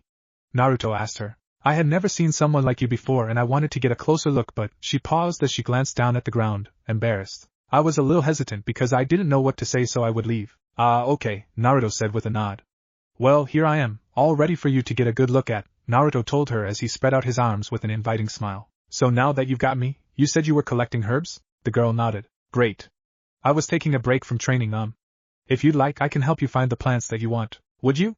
She asked, seemingly not expecting the help. Of course. That's what a shinobi does. They help those in need, and for me, if that brings a smile to your face, it makes me feel that I'm doing something right, Naruto told her. The girl flushed again but nodded and replied, then Shinobi-san, I will request your assistance in finding some herbs. Great. But call me Naruto. That's my name after all, Naruto said as he held out a hand. My name is Haku and it is a pleasure to make your acquaintance, Haku replied as she placed her hand in his. Her hand was so soft compared to his own. The two exchanged a glance before they looked away, their cheeks red. Well, let's look for those herbs, yeah? Naruto suggested. Haku nodded, and for the next hour, Haku led Naruto around the forest to collect the plants she needed. So tell me about yourself, Haku, Naruto said as he held up an herb for her to inspect. She nodded with a smile, which Naruto returned as he placed the herb in her basket. There is not much to tell, Haku admitted. I lived in this village for a few years now, helping as much as I can. Bringing medicine to those who need it, but before, I used to be a flower girl. That's very nice of you, Naruto told her. I'm sure with that asshole Gato and his goons roaming about, they aren't making life easier for anyone. Yeah, Haku replied with a distant tone before she asked in a stronger voice, you said you were a shinobi, right? I'm a shinobi of Konoha, Naruto replied as he placed another herb in the basket. That must be an interesting life, Haku said to him. Nah, it's mostly D-ranks like saving cats from trees or yard work or some other boring thing, Naruto said. Admittedly, it's nothing like I thought it would be. What did you think it would be? Haku asked as she placed an herb in the basket. Naruto paused for a moment. Well, I thought it would be high-paced and exciting missions like saving princesses, fighting supervillains, and eventually, gaining the respect of those who shunned me for so long, being a hero to the world instead. It was just chores, Naruto answered before he drifted off into thought. I hated it for so long and each meaningless task was pissing me off, but then I met someone. I was on a mission to capture a hellion of a cat, Naruto began. I was being lazy about it because 1, I was so sick and tired of these missions, and 2, I hated that cat. Haku giggled. But during that search, I found a cabin with an old man in there. He was dying and I tried to help him, but he refused it, and so I stayed. I couldn't leave him alone to die. Naruto felt tears begin to build in his eyes at the memory. He was the first one to ever really acknowledge me. Everyone in my village, besides 4 to 5 people, hates me for something I never deserved, but he saw me for me. He looked away from Haku and glanced at the sky. He was so grateful that I stayed with him when he died that he gave me his most prized possession, something I still don't feel I deserve, and I told him as such. Do you know what he said in response? He said that I had a good heart, and it was a heart that he could trust, and he thanked me for being with him on his last day, and he died with a smile. Naruto felt tears fall down his eyes after recounting the story, but when he felt a hand grasp his, he looked to see the sad expression on Haku's face. Sorry, I didn't mean to make you sad, Naruto said. I'm sad that it hurts you, Naruto-san, Haku responded softly. But it shouldn't. Because of him, the outlook I had on these missions changed. I realized that each mission is important to the ones that grant it. Even something as simple as walking a dog, while it annoys me, could mean the world to that person, and so because of that, I realized that bringing a smile to the faces of those I help makes it worth it. Haku stared at him for a long time before a gentle smile formed on her face. That is amazing how you put that, she told him. Naruto was distracted by the smile and barely caught what she had said, so when he did, he blushed sheepishly. Well, don't tell anyone else. They'd think I've gotten soft. The two laughed before Naruto's stomach growled. Whoops, I should go get something to eat. I think Tsunami-san said dinner would be around this time. Oh, then I should get going, Haku said. Hey, why don't you join me? Naruto suggested. I kind of like talking to you and I don't want to stop that yet. Oh, Haku said, clearly flattered by his invite. I couldn't tonight. I must get these herbs back. Oh, okay, Naruto said with a hint of disappointment. But how about tomorrow? Haku quickly suggested. I find myself not wanting to not talk to you either, Naruto grinned. Alright, meet me back here tomorrow. Haku nodded, and even though he departed, Naruto felt as if he was floating on air. He had made a new friend. Haku watched him again. She couldn't stop. It had been 2 days since she conversed with him in the forest. She was unable to meet him yesterday to have dinner, but she made sure to finish her herb gathering for Zabuza so she could continue her mission of espionage on Naruto, and have dinner with him and his team. From her spying on him, Haku knew that Naruto would be on bridge duty for the rest of this week, and so there she stood, at the far end, watching him work, with a picnic basket in her arms. She knew they had plans for dinner tonight, but she thought to smooth over her absence yesterday. She took a deep breath. She had no idea why she was so nervous. It was an enemy shinobi, and she made a mission. She had to remember that. So she watched him from a distance as he made his way to the bridge, observing how he interacted with the various villages. She noted how he would always pause and help anyone that he could, and noted that every time he continued on his way, there would be a smile on their faces. All of her life, she had seen the horror that being a shinobi could do, and yet Naruto went out of his way to make people happy. It was then that his previous words floated back into her mind. I realize that each mission is important to the ones that grant it. Even something as simple as walking a dog, while it annoys me, could mean the world to that person, and so because of that, I realize that bringing a smile to the faces of those I help makes it worth it. Could it be possible that he meant those words? As an old lady embraced Naruto, a female scream was heard nearby, which caused the duo to separate out of alarm, but that scream was quickly replaced with a groan of pain. Naruto narrowed his eyes and darted off from the old woman. Haku frowned and ran off after him until she came upon a rundown house, and without hesitation, Naruto kicked the door down and went inside. Haku crept up to the wall beside the building Naruto had entered, and when she peeked inside, she was treated to a sight that made her horrified. There were 3 men, all holding katanas, as a single woman lay on the ground, her hands pressed against her stomach, her clothes ripped off. Haku easily recognized these men as Gado's men, and it sickened her to her core to see them around this woman. Help me, she whimpered out in pain as 2 of the 3 men stepped in front of her. Looks like we weren't quick enough to shut her ass up, one of the men, a short-haired redhead, said as he placed his katana on his shoulder and placed his foot on the woman's tearful face. Unfortunately for you 2 brats, you caught us at a busy time, so Blondie, beat it before we kill you. But the girl, the second man said as his green eyes leered at her. She can stay and entertain us if this whore won't. But if Haku was horrified, there was an eerie look on Naruto's face. There was nothing on his face. It was as if all the smiles and grins he had given to those villagers before were gone, revealing nothing. One chance, Naruto warned. Leave this place. The trio looked at one another before they let out a raucous laugh. Look at the shorty over here, making demands and shit, the third man, a brunette with a scar on his left cheek, said with a sneer. This bitch acted like she's too good to put out. We only showed her. The man was brutally interrupted when Naruto's fist collided with his throat. The man fell to his knees, gasping for air as the 2 men shouted, Guldo, you're dead, kid. The green-eyed man screamed as he ran forward to swing his blade, but Naruto ducked it, and grabbed the extended arm, only delivering a hard uppercut to the arm. Haku winced as she heard the snap in his arms as the arm bent in the opposite direction. The man screamed before Naruto jabbed his right elbow into the man's face, breaking his nose, only for Naruto to grab his hair, lift him off his feet, and slam him down on the brunette, who was still gasping for air. Berter. Why yo, the silver-haired man barely got the word out before Naruto leaped up and delivered a hard roundhouse kick to the man's left temple, which sent him sailing to the left where his head crashed into the support beam of the house. Haku then watched as the man slumped down, and there he remained. Haku was surprised by the suddenness of the brutality of his attacks. She also noticed there was a slight difference. His moves were a little more crisp than when he fought Zabuza, and he seemed less afraid of fighting them. Haku expected Naruto to freak out as the gurgling from both the brunette and the silver-haired man drew faint until it completely stopped. But he didn't. While he looked very uncomfortable and bordering on upset, she watched him force those emotions down, and put on a smile as he knelt down, took the woman into his arms, and lifted her up off the ground. The woman struggled at first, but Naruto told her, Hey, it's okay. I'm not here to hurt you. Haku saw the disbelief in the woman's face, but the woman must have seen the truth in Naruto's eyes before she began to sob heavily against his neck. It's okay, Naruto whispered to her.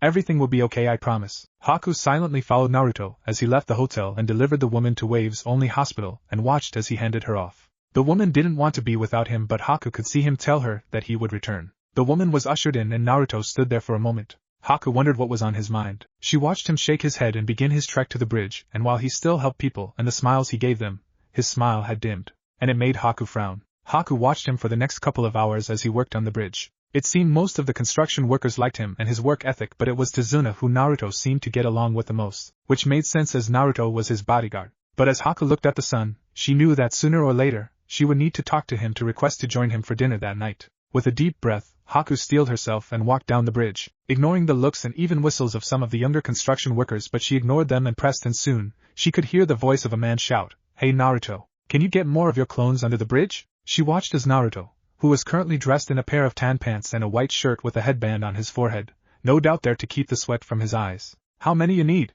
Naruto yelled. There was silence. 10 at least, came Tizuna's shout. She watched as Naruto summoned 10 clones and ordered them to head to Tizuna, and it was then she walked up behind him and said, I see you're hard at work, Naruto-san. Naruto's head whipped around in surprise before it melted into a smile. It was odd how as she walked up to him, she could see him deep in thought, but he was quick to become the cheerful shinobi that he allowed people to see, but with the smile he gave, she knew it was a sincere one, and that thought alone melted a little of the frost that surrounded her heart. Hey Haku-chan, Naruto said as he sat down the pickaxe. I missed you last night. What's up? I came to see if you would have lunch with me, as an apology for missing last night, and if the offer is still open, maybe I can have that dinner tonight perhaps? Haku drifted off with a sheepish smile. For you? Always, Naruto responded with a tone of sincerity. Haku flushed. He was too genuine when he was with her, and while it was refreshing to see this, it was also harder for her to deal with. This is only a mission. He is an enemy, she chanted to herself mentally as a smile formed on her face. Wonderful. So what about lunch? She questioned. Hold on, Naruto said as he rushed over to the edge of the bridge and shouted, Hey boss, I'm going to lunch now. About damn time, came the reply. 1 hour, kid. Naruto quickly came back and said, let's go. I am starving. Haku smiled at the over-exaggerated groan of his words and nodded, and the two walked side by side as they left the bridge and began their trek, both of them ignoring the wolf whistles, but it was the shout of, oh, Naruto has him a sweetheart, that made Naruto whip his head back at the smirking teen. Get Benjirameshi. Naruto shouted, but Haku could see the amusement on his face as the men laughed and waved him off. They seem to like you, Haku said as Naruto huffed but grinned. Yeah, they may be dumb, but they are good guys who want to bring prosperity back to Wave. It's hard not to like them when their goals are so noble, Naruto responded before he looked to Haku and asked, so, where are we going? There is a spot in the village that overlooks the ocean. It should be a wonderful place to eat, Haku told him as she continued to lead him across the village, but as the duo walked, the two saw a small girl in front of a window of a deli. She had fair skin with matted, dirty black hair that was tied in a messy ponytail. She also had on a tattered gray dress, but was startled by Haku was how emaciated she looked. Naruto must have noticed this as well because he walked up to the child and tapped her shoulder. The girl turned around slowly and Haku watched a smile appear on Naruto's face. Despite the dirt on her face, the girl was very adorable with her heart-shaped face and bright blue eyes, but it only made Haku's heart ache. She must have been no older than 5, and for a split second, Haku was reminded of herself when Zabuza had found her so long ago. Hi, my name is Uzumaki Naruto. What is your name? Naruto asked with a friendly smile. The girl looked nervous but she mumbled Emi. What a beautiful name, Naruto said with a smile. Well, Emi-chan, are you hungry? Emi nodded hesitantly. Great. My friend, I was going to have lunch. Would you like to join us? Naruto asked. The girl looked at Haku nervously before she turned back to Naruto.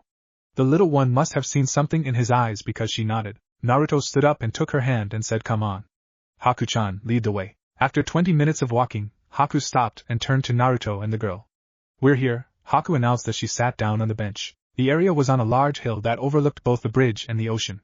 The sun was high up in the sky and from the light, the water shimmered. It was a gorgeous sight, and from the odd look on Naruto's face, he had never seen it before. Whoa, it's beautiful, Naruto breathed out. Naruto then turned to the young girl and asked, don't you think? The little girl nodded bashfully. Well, let's not keep you waiting. Haku-chan, the food, Naruto said with a smile in her direction. Haku nodded and pulled out a blanket and set it across the ground and placed out the food. It was a modest amount for 2 people. There were 4 sandwiches, some chips, and even an apple pie that she had secretly created at her hideout while she made dinner for her master. Perfect, Naruto said with a smile before he turned back to the girl and asked, you and Haku-chan eat up okay? Haku glanced at Naruto, who shot her a small smile and looked back at the girl, who now had a large smile on her face. Thank you, Emi finally said as she took a sandwich. Naruto had just told her earlier how hungry he was previously, and yet he willingly gave that up for this girl. Haku then glanced down at the smiling Emi and saw the beautiful smile on her face. This is really good, she said happily. Compliments to Haku-chan. She made them, Naruto said as he looked at Haku. Haku saw their blue eyes sparkling with happiness, and she couldn't help but smile at the sight. Thank you, Haku, Emi said softly. Is really good. Anytime Emi, Haku told her, as she choked back the guilty feeling in her stomach. If only Emi and Naruto, for that matter, knew that she was working for the man that had potentially done this to her. Haku kept to herself as she watched as Naruto and the small girl talked and realized that girl, who had been very shy before, was now very talkative while Naruto returned the small child's exuberance with his own. It seemed so natural for him to do this, and when he looked at her, she felt her own smile begin to form. Naruto then turned back to Emi and began to tell her a fantastical story about his shinobi career, and all the while, he made sure to keep her eating along with regaling her with his tall tales. And Haku sat there and listened along as well, unable to keep her eyes from the blonde shinobi. This is where I live, Emmy said as she stood in front of the orphanage, now dressed in a slightly worn orange dress with black flowers, her face no longer smudged with dirt. Once they had finished eating, Naruto wasted no time in finding her address and was lucky to purchase the last one. It was extremely pricey to Haku, but Naruto didn't hesitate to fork over all of his money to get it for her. It certainly made the shop owner smile, and now they stood in front of her home. The building was somewhat run down, but through the windows, Haku could see a few children on some floor mats, most likely sleeping. How long have you lived here? Naruto asked softly. Since mommy and daddy went away a few weeks ago, Emmy explained. Haku ignored the guilt in her heart rising at the sad tone the little girl took and instead watched as Naruto's eyes softened with understanding and sadness of his own. I see, Naruto replied. There was a haunted tone in Naruto's voice as he said this, and it made Haku worried. The front doors slowly creaked open and an elderly woman with long gray hair, a simple tan dress, and onyx irises walked out of the building and said, "Ah, there you are, Emmy-chan. I was so worried." "Ah. Kiba," Emmy exclaimed as she ran to the old woman. "Naruto-ni and Haku-ne took really good care of me. They fed me and everything." "Did they now?" the old woman questioned. Emmy nodded, then turned around. "Will you two come back tomorrow?" "You know I will," Naruto confirmed. "I will try," Haku told her, but she turned to Naruto, and there was this look of melancholy in his eyes and had her concerned. "Thank you, Naruto and Haku-ne," Emmy said as she embraced both of their legs and ran off back into the orphanage where an older woman ushered her in. "Thank you so much, Shinobi-san, for bringing her back," the woman said with a bow. "And thank you for taking such good care of her when you found her. She's been through a lot." "It was no problem at all. Emmy-chan is a very sweet girl." "I'm glad I could help," Naruto responded with a faint smile. Keith smiled as well and departed back into the orphanage, which left Naruto and Haku alone. "Naruto-san, are you okay?" Haku asked with concern. Naruto took a shuddered breath. She could see the sadness in his eyes, but before she could fully acknowledge it, it vanished under a wave of happiness. But Haku could easily tell that it was forced. "I'll be fine. No sweat," Naruto told her with as much bravado as he could muster. "I better get back to the bridge and keep working. The sooner I can do that, the sooner I can." "Stop," Haku interrupted him softly. Naruto trailed off. Haku walked to him and gingerly brought him into her arms. She felt him stiffen against her before she slowly relaxed and returned the embrace. She could feel his body tremble against hers, no doubt holding back his tears. "You don't have to hide with me," Haku whispered into his ear. She could feel her own emotions well up in her chest as she held him there, and as much as she tried to fight them down, she couldn't. "He's my enemy," Haku thought again, but unlike before, she sounded so unsure of herself. Naruto skidded backward on his heels in front of the tree as three clones advanced and began to rapidly jab at him.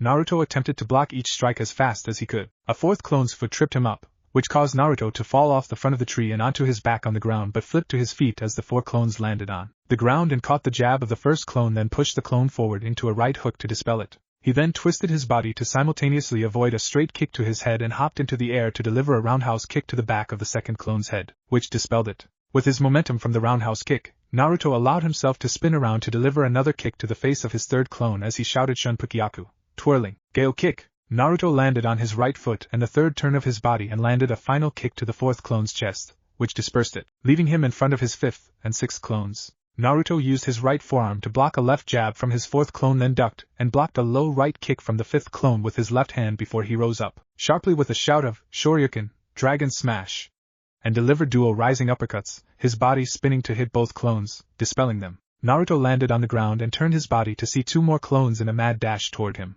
Naruto looked behind him and saw the tree and hissed as he brought his hands together, cupped them at his right side, and where energy began to form in his palms as he ran forward. This was his moment to finally succeed. With eyes glowing with power, a focused Naruto leaped into the air and lunged his hands forward with a shout of Hadouken. As two clones launched themselves at him, a medium-sized orb that swirled with energy escaped from Naruto's hands and managed to nail two of the clones, energy repeatedly drilling into them before both the clones and the attack exploded, leaving a small flutter of energy behind as Naruto's body flew back from the release of the attack. Naruto's feet collided against the ground, where he then skidded backwards on his feet and landed on one knee, a wild grin on his face. After 4 days of intense training, with his entire body sore to the point of breaking, he had finally done it. He had successfully done a Hadouken.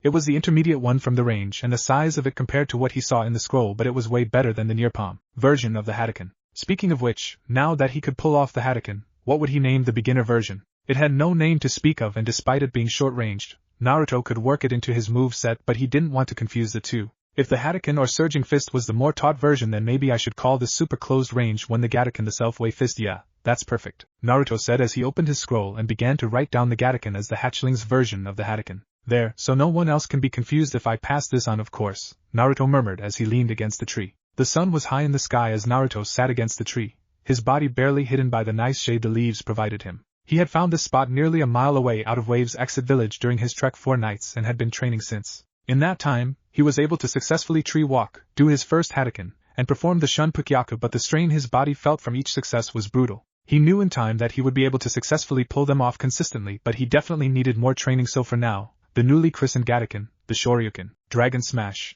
and Tornado would have to suffice, but at least he was progressing through the hatchling style nicely. Naruto let out a yawn, shut his eyes, and began to doze off. After 4 days of intense training, it was time he got some rest. Naru and I. Where are you? Emi's small voice shouted as Haku looked around with a subtle look of distress on her face. Naru and I? She yelled again, her voice taking on a sadder tone, which made Haku's heart clench up in misery. It had been 4 days since she last saw Naruto. It was killing her. She had looked high and low throughout the village, but there was no sight of him. The first day he was gone, she had chalked it up to him being with his team, but on the second day when she went to Tazuna's home, Sakura had explained that Naruto had been missing since that night he walked out. Worried, Haku had gone to the orphanage with the hope that Naruto had gone to see Emi the day before or that day, but when she asked Emi, the little girl had said he had not visited and immediately grew upset. Haku regretted telling her, but when she tried to leave, the little girl wanted to help find him since they were both so nice to her, and unable to shake the warmth that filled her chest, Haku accepted, and together on the second and third day, they searched the deceptively large village for him. But to her surprise, they didn't find him on those 2 days, and with each second that passed, the more terrified she became. Had Zabuza gotten to him before her mission was up? Had that egotistical monster Gato or someone associated with him gotten to Naruto? Hakune, will Naru and I come back? Emi asked with a tearful expression after 30 minutes of search led to no results once again. I don't want him to go away, she sniffled out. Haku stared down at the small girl and then knelt down to embrace her. Since Naruto had gone missing, Emi had looked as worried as Haku felt, and for some strange reason, it made her angry at Naruto, despite her worry. Haku smiled at the small girl and replied, he will.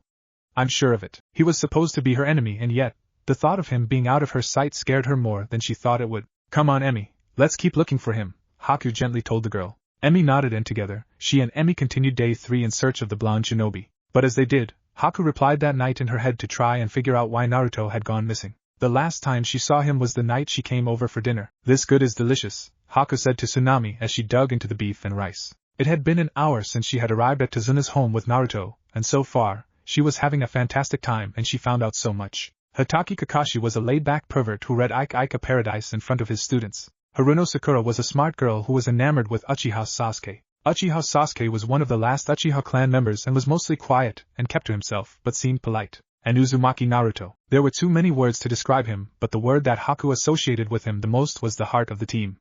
And it made sense. If it was just Kakashi, Sakura, and Sasuke, she doubted anything would get done, but Naruto was like their anchor in a way. He brought Sasuke out of his shell, helped Sakura talk about anything other than the Uchiha, and pulled Kakashi out of his book enough to engage with his students, even if it was them trying to take a peek at his real face for most of the dinner. Or in this case, puns. Okay, Naruto began. You guys hear about the new restaurant called Karma? There's no menu, you get what you deserve. Haku giggled as Sasuke and Sakura groaned. Stop it, Naruto, Sakura whined out. You're going to get Kakashi-sensei started. Dope, I will kill you, Sasuke threatened, but Haku could hear the faint good-natured tone in his voice. That was pretty impressive, Naruto, Kakashi said with a nod. Oh Kami, it's starting, Sakura whispered to Haku, who smiled. I have one. Light travels faster than sound. That's why some people appear bright until you hear them speak, Kakashi said. There was silence until both Naruto and Haku began to laugh. That was a good one, sensei, Naruto said with a wide smile. But I got a better one. What do you call a bee that can't make up its mind? A maybe, ugh, Sasuke groaned out. Kill me now, the furniture store keeps calling me to come back. But all I wanted was one night stand, Kakashi quipped with a laugh. But who will kill me if I kill you? Sakura replied to the now despondent Uchiha. But despite how annoyed they were at the pun-off, they seemed to enjoy it as well from the tiny smiles they had. It was at seeing this that Haku began to understand that Naruto brought out the jovial nature of everyone he met. You make me sick, a small voice told them, which prompted all of them to look at the small boy at the entrance of the kitchen. Haku had seen this child around the village a few times since she arrived. Normally at the dock with a fishing pole, but lately, she had seen him following Naruto. Because of her own mission, she never knew why, but it seemed like now was the time she would find out. Haku could see Naruto's expression change from surprise into a soft gaze.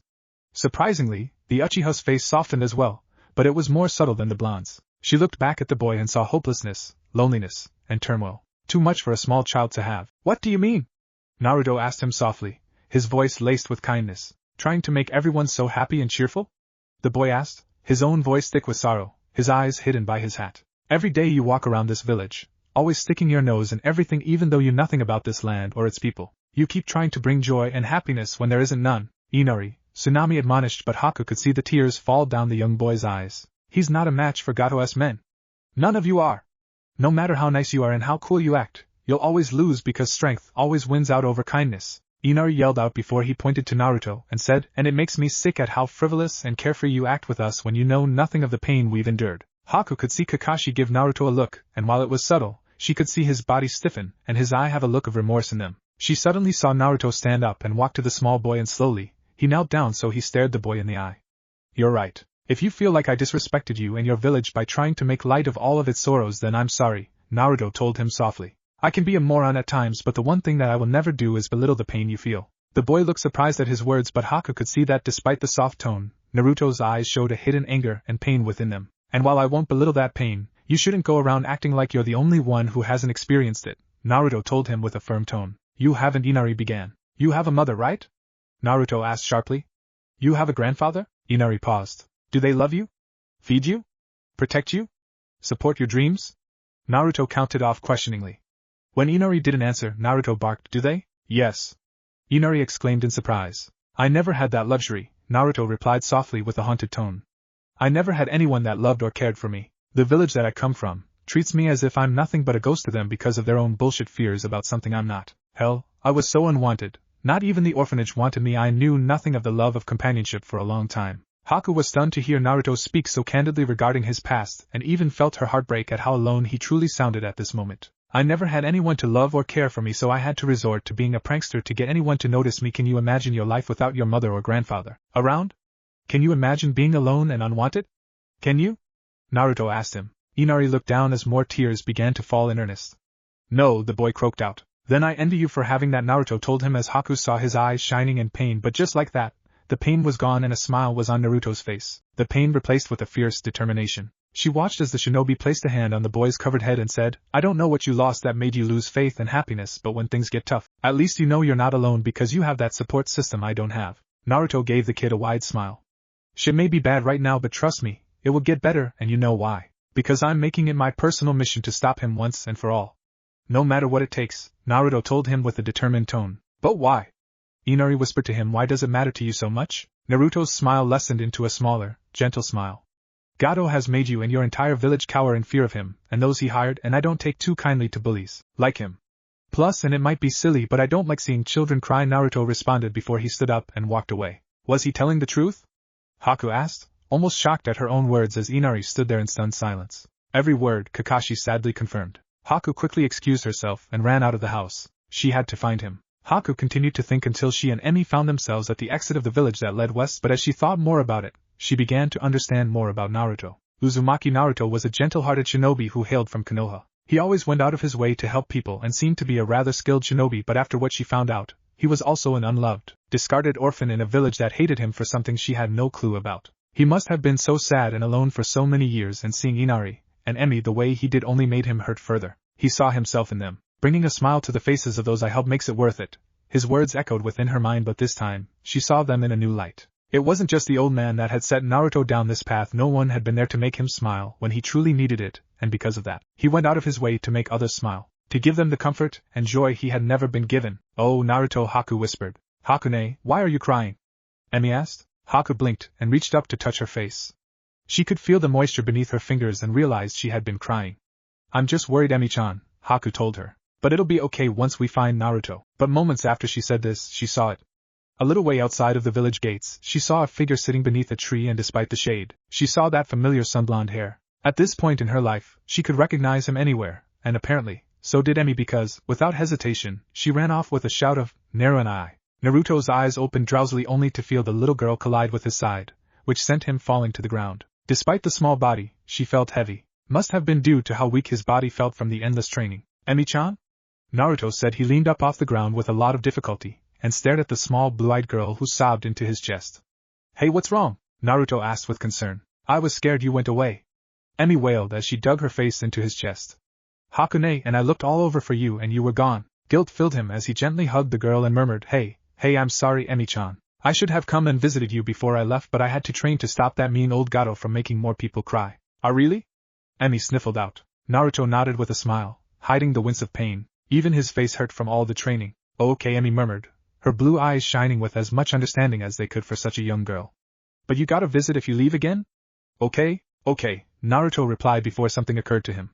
Wait, you said Haku was with you? Emi nodded as she wiped her tears. Naruto looked around for a moment only to see Haku in the distance. She had her arms crossed and he could feel the simmering anger radiating off of her, even at this range. He had really made her angry. Come on Emi-chan, let's go see Haku-chan, Naruto told the little girl. She nodded and scooched off of him so Naruto could stand up. His entire body trembled in both pain and exhaustion, but he made sure to pick Emi up, despite the difficulty, and slowly made his way to Haku. As he made his way to Haku, he saw that there were several emotions that sat on her face. Anger, relief, and sadness, but the strongest one was guilt, but he wondered why. She had no reason to feel guilty. Haku-chan, Naruto began the moment he stood in front of her. Haku took Emi out of his arms, which caused the small girl to protest, but with a small smile to the girl, Emi calmed down. With some difficulty, Naruto summoned a clone, which caused Emi's eyes to widen in shock. Woe to Naren eyes? Emi whispered in awe. Yep, the clone said with a smile. Why don't I take you back to the village and play while Boss and Haku talk?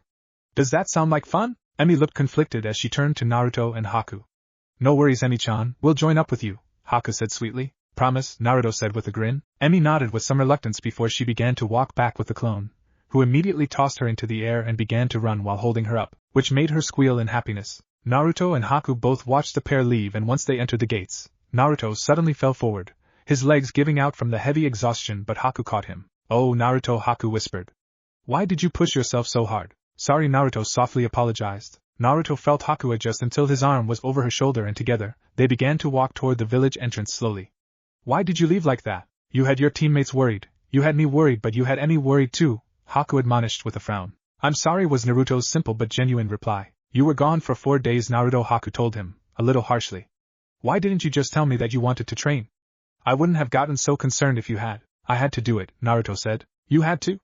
Haku repeated. I did, Naruto replied. Did Inari's words hit you that hard that you had to put your body through this? Haku asked him, her voice shaking with anger. Naruto paused and looked down. Haku stopped as well. I don't know what happened to Inari that made him this way, Haku told him as she moved just enough to keep him supported along with facing him. But you shouldn't take his feelings and beat yourself into the ground because of it.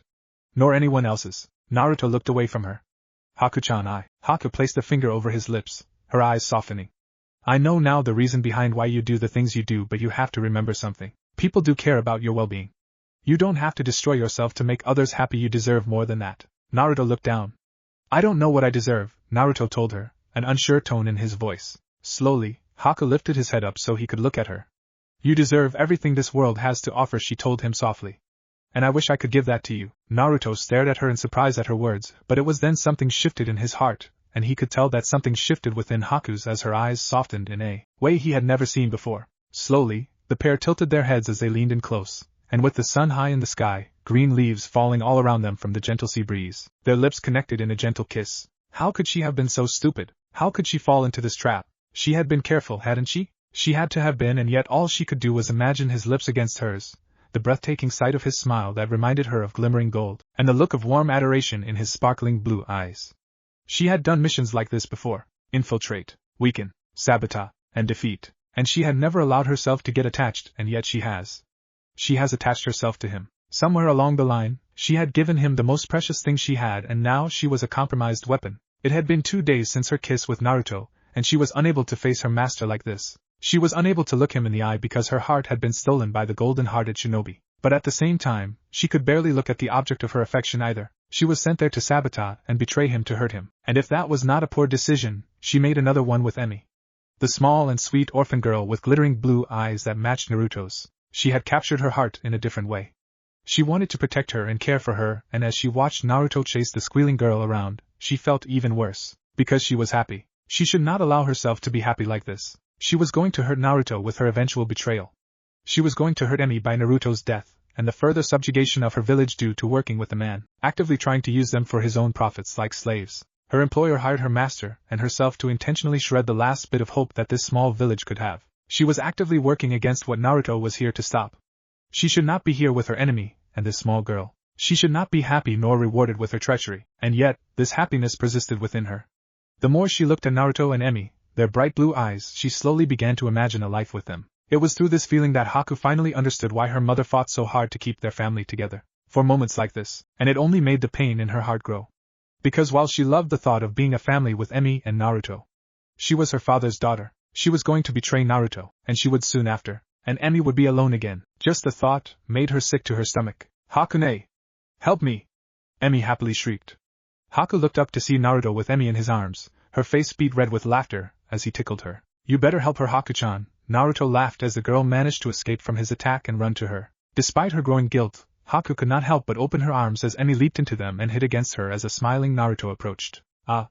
You got to safety right on time, Emi-chan, Naruto said as he sat down beside Haku. Tickling is like torture, Haku chided softly but sweetly. Yeah. Torturing, Emi agreed with a pout, although Haku could see the sides of her tiny mouth were turned upward. Okay. No more torturing, Naruto promised with a smile before both his and Emi's stomachs began to grumble in hunger. Despite her somber mood, Haku let out a gentle laugh, leaned to the side, and pulled out a picnic basket. Here is lunch, you two, Haku told them. 6 sandwiches, a small bundle of strawberries, and a little leftover of the apple pie you two couldn't finish yesterday. Strawberry? What is that? Emi asked as she looked up at Haku with her big blue eyes shining with curiosity. They are another type of fruit. Like apple or lemon, Haku explained as she lifted one out and placed it in Emi's hand. This is a strawberry, Haku said. It has grass on top of it. I don't like it, Emi said with a pout. It's always weird trying out new things, Naruto said with a nod. I myself hated the leaves on the strawberry too when the old man tried to get me to eat one, but watch this, Naruto said as he took the strawberry and plucked it off. And would you look at that? It's gone. Whoa, Hakune, did you see? Emi asked excitedly. I sure did, Haku replied. The minute I learned about that, I had all the strawberries I could afford, Naruto said as he gave the small girl a smile and the strawberry back. Try it now. Emi looked at the strawberry and took a bite, then gave a wide smile.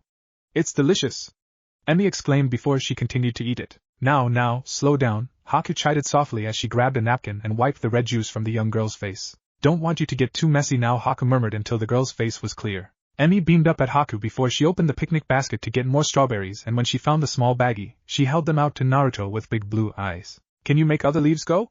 Emi asked. Haku laughed as Naruto grimaced at the large amount of strawberries that were in the baggie. He looked at her laughing and asked, You find it funny, don't you? Very much so, Haku replied through her laughter as she looked up at him. Despite his grimace, his eyes were practically glowing with happiness, and it nearly took her breath away. Please? Emi asked, which caused Naruto to look down at Emi. How could I say no to that? Naruto replied softly as he took the strawberries, summoned a clone, and suggested, Why don't you go play with Clone and I while I work on these? Emi nodded, shuffled off Haku's lap, and ran over to the open area as the clone chased after her.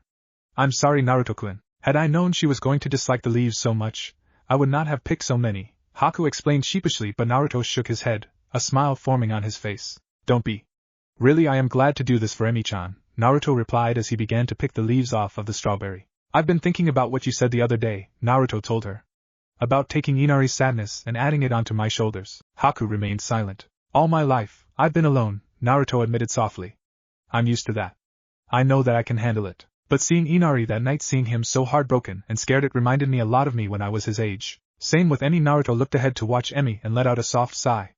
I just couldn't bear to see it again, Naruto, Haku whispered. I know that I throw myself into things that I should not do, but I do not want anyone to suffer the sadness and loneliness that I have. I want everyone to be happy and smile. I want there to be a world with no sorrow. I know that is impossible, and I know I'm just one person, but I've seen what a smile can do. Emi is the prime test of that. Haku and Naruto watched as Emi screamed with happiness, as the clone tossed her up and down in the air with the utmost gentleness. When we met her, she was shy and dirty and alone, but since then, we've made her smile so much. Naruto laughed softly, but Haku could see his eyes watering. I made that little girl happy, and to me, that's worth more than being the Hokage. Hell, being a shinobi, Naruto said with a wide smile of his own. As long as I can bring a smile to anyone, all the pain that I go through would be worth it. But with that said, I take your words into account, Naruto told her. I want the world to be happy, but I don't want my own goal to hurt those I care about. I don't want to see you, or Emi, be brought to tears due to worry if I overtrained, or even sadness if I was hurt, or even killed. Haku flinched at the word death and murmured, Emi would be crushed if anything were to happen to you. I would too. I know, Naruto said as he took both of her hands. I know that saying this now after knowing for a while is dumb and reckless, but I cannot help but feel this way. I already told you that I never had anyone that really cared about me until very recently with Iruka-sensei and maybe the old man, but you and Emi? You two did not shun me or turn me away or anything. You both like me for me, and I've never had that in my life. It may have been a short time, but you and Emi mean more to me than anything the Hokage's chair, being a shinobi. Hell, even ramen. You two trump all of those things, and while I know the village doesn't like me all that well, as long as I have you two, I can face anything this world throws at me. Haku did not want Naruto to say those words. She absolutely hated that he did, because she could feel her heart soar at them, but she could also feel it break as well. Naruto, Haku breathed out shakily, tears building in her eyes. This mission is almost done. Kakashi-sensei believes when it's near completion, Zabuza and his accomplice will come and fight us, Naruto told her. Haku felt her heart break even more. I know we can beat them, so I'm not worried about that. I am worried about what comes next. I will be leaving Wave and going back home. I know that much, but two don't want to leave without you or Emi, Naruto softly revealed. What are you asking? Haku asked him, begging him not to say the words she knew he would, because she knew in her heart that she would not be able to refuse him. When this is done, I want you both to come back with me, Naruto told her with earnest blue eyes. This first time in a long time I've been this happy that I felt like I had a family, but I don't want this to be just a one-time thing. I want this to be every day. Just the three of us, and if you do, I promise that no matter what happens in the future, I will always come back to both of you. Haku finally broke down and began to sob heavily. Haku! I didn't mean to make you cry, Naruto said in a panic. I'm sorry. I would want nothing more, Haku told him through her tears before she found herself in Naruto's arms. She wrapped her arms around him and held him tight as she buried her face into his neck. She knew from the moment she said those words that it was true. She wanted to be with Naruto and Emi. She wanted to be with him. She made her choice. But had Haku paid attention, she would have noticed a figure watching in the distance, and was rapidly approaching. It was not until she heard Naruto's gasp that she pulled away from him in confusion. Naruto-kun? Haku asked with concern. So, this is where you've been playing family, a low, commanding voice said, which caused her blood to run cold. Slowly, Haku turned around and saw her master, his face hidden by the straw hat that cast shade over his face, along with a long tattered cloak that hid his body. Haku paled considerably as that sick feeling came back to her stomach, and tears spilled from her eyes. Without hesitation, Naruto stood up, and placed Haku behind him. You, Naruto darkly whispered. Surprised to see me, Gaki? Zabuza asked. Haku, get Emi and get far from here, Naruto told her. No, she will stay right here, Zabuza commanded. Haku began to violently shake as her world crumbled around her. Haku, what are you doing? Get Emi and go! Naruto yelled. Haku, remain, Zabuza commanded. Because three of us are going to have a very long chat. The air was thick with tension as Naruto faced off against Zabuza. Blue irises locked onto black as goosebumps began to form on Naruto's body as the miasma of malice flowed from the man. It was so thick that Naruto felt he was going to choke on the sheer hatred that surrounded him. But he would not back down, not in front of Emi and Haku. Nara and I. Hakune! Emi screamed as she rushed into Haku's arms, her irises shaking with terror. It's okay, I've got you, Naruto heard Haku whisper to Emi as the older girl embraced her. How precious, Zabuza muttered as his eyes narrowed. What are you doing here? Naruto asked him, anger simmering in his voice due to the fearful whimpers Emi was giving out. I am here to retrieve what is mine, Zabuza said as he looked over Naruto's shoulder. Naruto followed Zabuza's gaze, which landed on Haku, and blinked in confusion before he turned back to Zabuza. Judging by that stupid look on your face, she hasn't told you, Zabuza taunted with a chuckle. Well then, why don't you tell him, Haku? Tell me what? Naruto asked. Haku lowered her head, which caused Naruto to narrow his eyes. Why are you afraid, Haku? Zabuza taunted. Are you afraid that his loving gaze will leave you? That it will morph into a look of disgust and anger? Please, Haku whispered. Zabuza-sama, please don't make me tell him. Zabuza-sama, Naruto repeated lowly, his eyes locked on Haku's trembling form. Hakune, you're crying, Emi murmured as tears fell down Haku's cheeks. Tell him, Zabuza told her. Haku let out a gasp before she shut her eyes. Naruto, I work for Zabuza, Haku admitted. I was sent to spy on you, learn your weakness, and then exploit it. Naruto remained silent. My mission was to sway you to my side and use your trust to destroy you and kill Tazuna. Haku continued sadly, her head still bowed, no doubt due to trying to avoid looking at him. That was my mission. Why?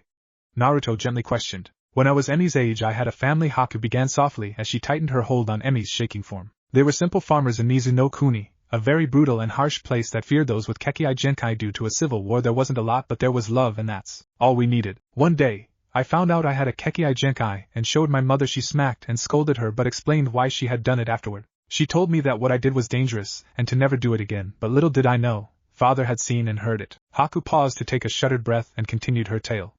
That night, my father came home with a mob and killed my mother, but before he could kill me, I killed everyone. Naruto felt his heart break as Haku took another shuddered breath as she finally looked up at him, her eyes shimmering with tears. I was alone until I was 7. I was forced to do a lot of things to survive, but one day, I met Zabuza-sama. He asked if I were willing to become his weapon, and seeing no other option I accepted. I wanted to tell you after we kissed, I truly did, but I was scared, Haku admitted. I did not think you would understand why I became his tool, but each time I tried that fear would overwhelm me. You see, kid?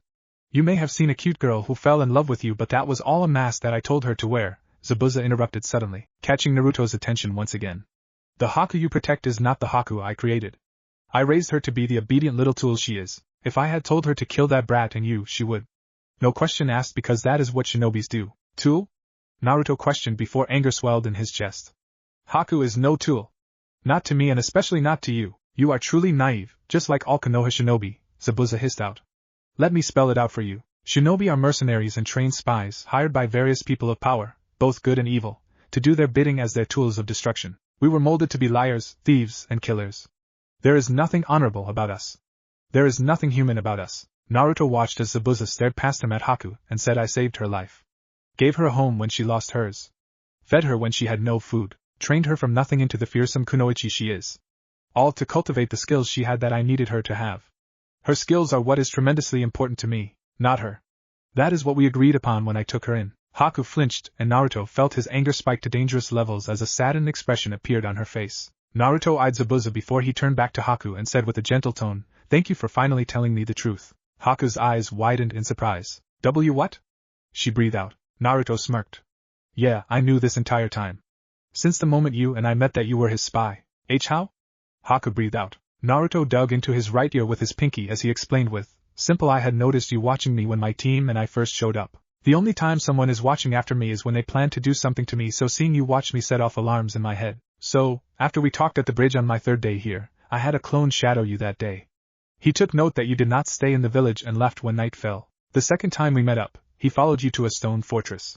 The third time, the clone saw you stop those mooks from touching Zabuza, and that was 2 days ago." Naruto Haku whispered. "I'm an idiot. I won't deny that, but when I have a gut instinct, I follow it, and it followed me right to Zabuza," Naruto told her softly. "If you had not watched me those first 3 days I arrived, I would have not suspected you at all." Zabuza cackled in amusement, which caused Naruto to turn back to him. "Well, look at you. Thinking like a true shinobi. It explains why dozens of Gato's men were killed, and why I had to escort him to another location before coming here. But now that you know, why do you still protect her?" he asked. "Because despite your words, if she were truly a tool, she wouldn't be crying or have been scared when you showed up," Naruto said to him, angrily. "If she were a tool, she wouldn't be holding Emi to keep her calm. If she were a tool, she would have not kissed me or tried to soothe my own insecurities and push me. If she were a tool, she would be able to close her heart and kill me with my back turned to her. And most of all, if she were a tool, she wouldn't have looked so hurt when you said you cared not for her but for her skill." With that shout, Naruto's eyes flashed an ominous violet-colored chakra that began to flow off his body like wisps of smoke. "So, for you to call her a tool in front of me is insulting enough," Naruto murmured. "But to say that in front of her front pisses me off." Naruto screamed before he dashed towards Zabuza and then leaped into the air, his right arm cocked back with energy forming in his palm. Zabuza chuckled darkly and reached back to grab the hilt of his blade. "So much malice in you," Zabuza noted as he pulled his blade from his back. "Gattaken!" Naruto yelled as he lunged his arm forward towards Zabuza, who twisted his blade to the flat side and blocked the energy ball, which caused a flourish of violet energy to explode against the blade. "You must hear the truth in my voice, brat. That is all she is, and no flowery words from you will ever change that." Zabuza roared as he swung his blade to swat Naruto away. Naruto skidded on the heels of his feet as Zabuza held his blade before him, only for his eyes to widen in surprise as a large crack appeared on it. Naruto dashed forward once again and Zabuza wasted no time in swinging the Kubikura Bocho. But Naruto's body seemed to fade out to avoid the swing, only for Naruto's form to become solid as he bent down before Zabuza. "Shuken!" Naruto shouted as he delivered a small uppercut, which caused a small cut to appear on Zabuza's chest. Before Naruto turned his body around a full 360 degrees into a brief crouch, then rose sharply and delivered a brutal uppercut, which cut up Zabuza's chest, 3 medium-sized cuts appearing on his chest before it nailed him beneath the chin, which sent them both into the air. Naruto landed on both feet as the violet chakra faded from his body and Zabuza fell to his back on the ground. Naruto fell to one knee and panted heavily before he heard both Haku and Emi scream. Naruto turned around to see Zabuza and 2 clones, each one holding his precious people in them. Naruto turned around and saw the Zabuza he defeated explode into water. "You really think I would come ill-prepared?" Zabuza asked. "Zabuza," Naruto growled darkly. "Here is the deal, runt," Zabuza said. "This is my tool. Do you want her? Meet me tomorrow at the bridge. Come alone and we will settle this. You win, you get your girls back, and I will even serve Gato up on a silver platter for you. You lose, I will make you kill them both and you will replace Haku as my tool. I will see you then." Before Naruto could respond, the 3 flickered away with a swirl of water. "No," Naruto whispered with dread. "So he finally revealed himself and took Haku and little Emi hostage, and he wants to fight you. You win, we get Gato and you get your girls. You lose, that is bad for us. That sounds about right?" Kakashi summed up. Naruto nodded. "This whole thing is strange," Sakura said as she crossed her arms. I mean, why Naruto? I screwed up his plans, Naruto explained. Haku was supposed to spy on me, but her falling in love with me and caring for Emi messed it all up. Naruto glanced at his hand, then closed it into a fist, the color of his irises flashing from blue to purple. I'll make him pay, Naruto hissed out. Calm down, Naruto, Kakashi urged gently. I understand that you have two people you care about hanging in the balance, but we need to be smarter. Your hunch paid off greatly after discovering Haku was associated with him, but now he has the advantage. We need to swing it our way, and I think I know how. Sasuke smirked as he pushed himself off the wall and asked, What's the plan, sensei? Naruto, you will meet Zabuza at the bridge tonight. You will distract him for as long as you can possible. During this, Sakura will free Haku and Emi. Meanwhile, Sasuke will go locate Gato and bring him to the bridge. He must not be far from Zabuza if Zabuza knows where he is. Once we secure our targets, I will take over the duel and Zabuza will be defeated. But why send Sasuke-kun on his own? Sakura asked. Sasuke was the rookie of the year, and we slew Gato's men. Gato is all that remains and I doubt he will hold up against Sasuke, Kakashi said. Sasuke smirked. Naruto looked unsure, but then he nodded. Alright. Sounds good, I'm in. Naruto agreed. Good. Let us work out the details of the plan. We have until nightfall to iron it all out, Kakashi said as the planning commenced. Once the plan was done, Kakashi pulled Naruto aside and said, Naruto, there is one special thing about the Kagebushin that you must know. Anytime a clone is dispelled, you see what they see and learn what they learn. I knew that, Kakashi-sensei, Naruto informed. It was in the description of the jutsu in the Forbidden Scroll, but you have yet to see it in battle. This is why in preparation for tonight, I will teach you what that means in terms of battling with them, Kakashi told him. Naruto nodded. Hakune, I'm scared, Emi's upset voice said as she sat in a cell across from Haku. Haku's heart ached as she sat there, her wrists and hands bound to keep her unable to do any jutsu. It's okay, honey, Haku said as she looked across the hall to Emi, who sat balled up in a corner, her small body trembling. This won't be for long, okay? I want Naru and I, Emi sobbed out. Haku's heart felt as if it was breaking from the sadness in Emi's voice. She had to figure something out. Anything. But try as she might, the bindings on her wrist and hands were too tight. Damn it, Haku swore in anger. She looked back at Emi and said, Don't worry, honey. Naruto-kun will save us. But until then, I will protect you. I promise, okay, Emi-chan? Emi's large blue eyes stared at her from across the hall and Haku felt her own eyes watering. Haku had never felt so powerless before. Okay, Emi said with a shaky nod. That's my girl, Haku said with a faint smile. It seems false promises are also something that brat must have taught you. Zabuza's voice echoed down the hall. Haku froze as his shadow eclipsed the light in front of her and blocked Emi from her sight. Zabuza-sama, Haku murmured. I just wanted to know, kid, why? Zabuza asked.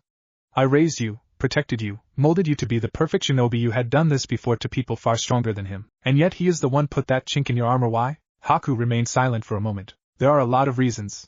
The ones that you had me do this to were horrible, evil men, Haku started.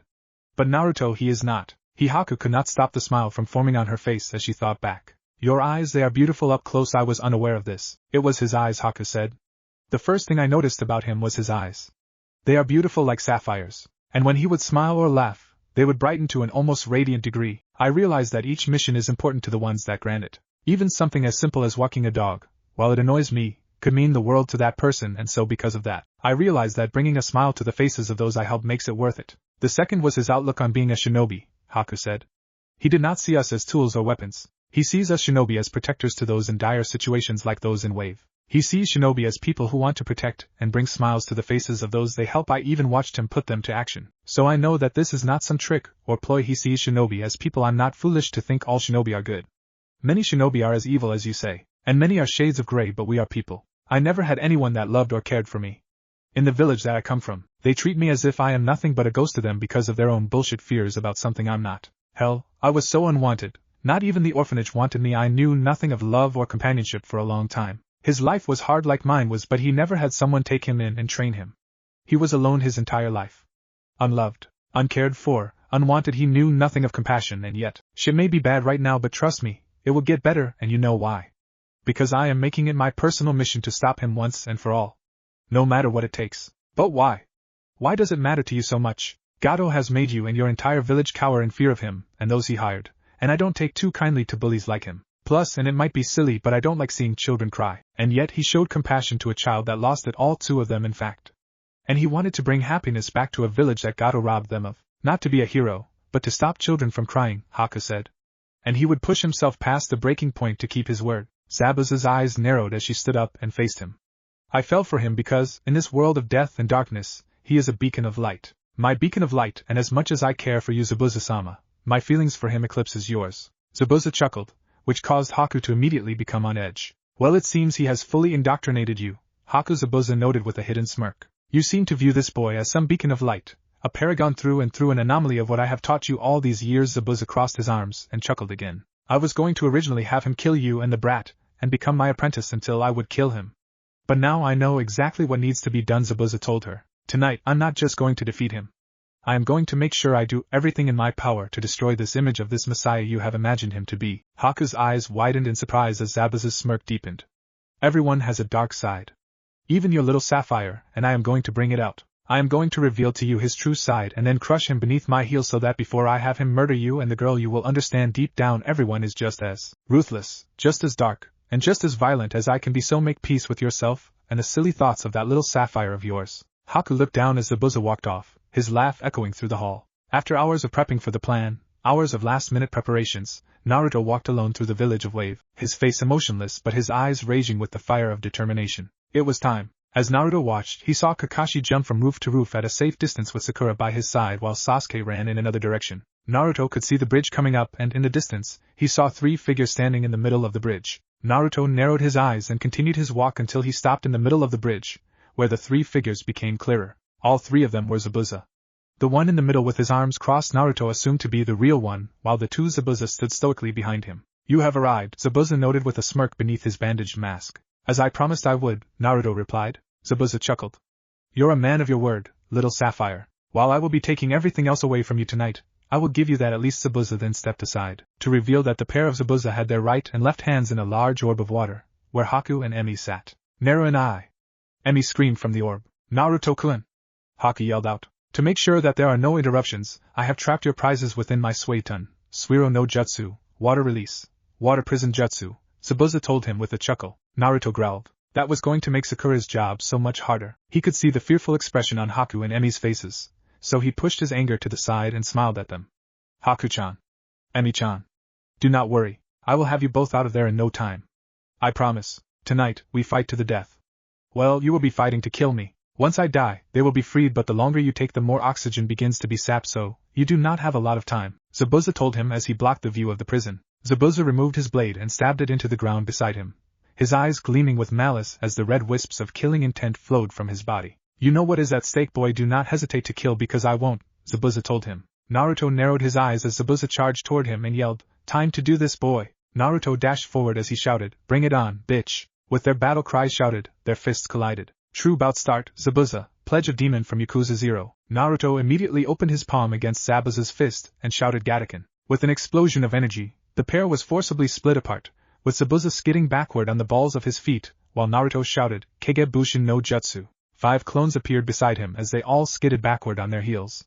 Go, Naruto ordered. 2 of the clones dashed forward, with one leaping into the air with a shout of tornado, while the other skidded into a crouching position. Zabuza managed to block 2 rotations of the first clone's kicks but caught the foot on the final rotation only for the clone beneath him to shout Shoryuken, Dragon Smash, and deliver a rising uppercut with both fists nailing him in the jaw as the 2 went into the air. Zabuza grabbed the right wrist of the clone and with a yell, threw both clones on the ground before he crashed to the ground, his feet crushing the heads of the 2 clones, dispelling them into smoke. Naruto immediately motioned for the remaining 3 clones to charge, only for Zabuza to shout, Suiton, Suryususu, water release, water flowing lance. 2 lances flew from the smoke and pierced one clone through the chest while Naruto himself was nicked in the right shoulder. But Naruto merely summoned 5 more clones, and as the dust settled, the 7 clones leaped out and engaged Zabuza in combat. When you officially begin your battle with Zabuza, the first thing you will do is summon a few Kagebushin. Kakashi's voice floated through Naruto's head as he observed the clones pushing Zabuza back with each flurry of blows. When we first fought him, Zabuza was too overwhelmed with us double-teaming him.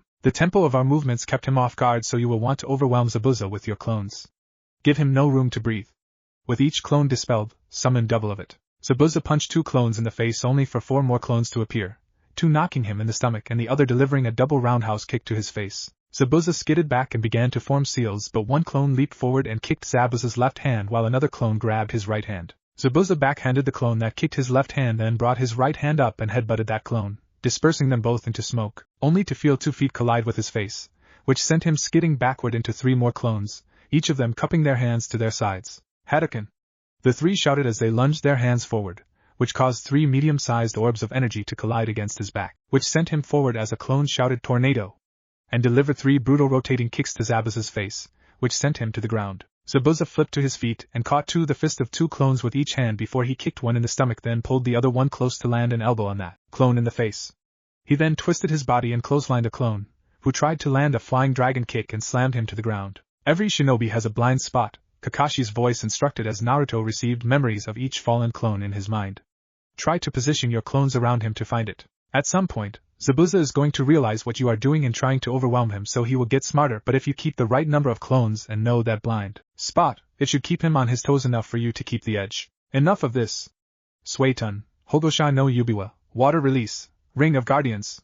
Zabuza shouted. Suddenly a swarm of water flew from the side of the bridge and circled Zabuza, and took the image of several little imps with comically large swords, slashing at the clones that were near the protective ring. Naruto winced as the memories of his fallen clones entered his head, but he did realize the blind spot Zabuza held. The right side of Zabuza's body was his blind spot. So, it seems you do have some brains, Zabuza said with a smirk.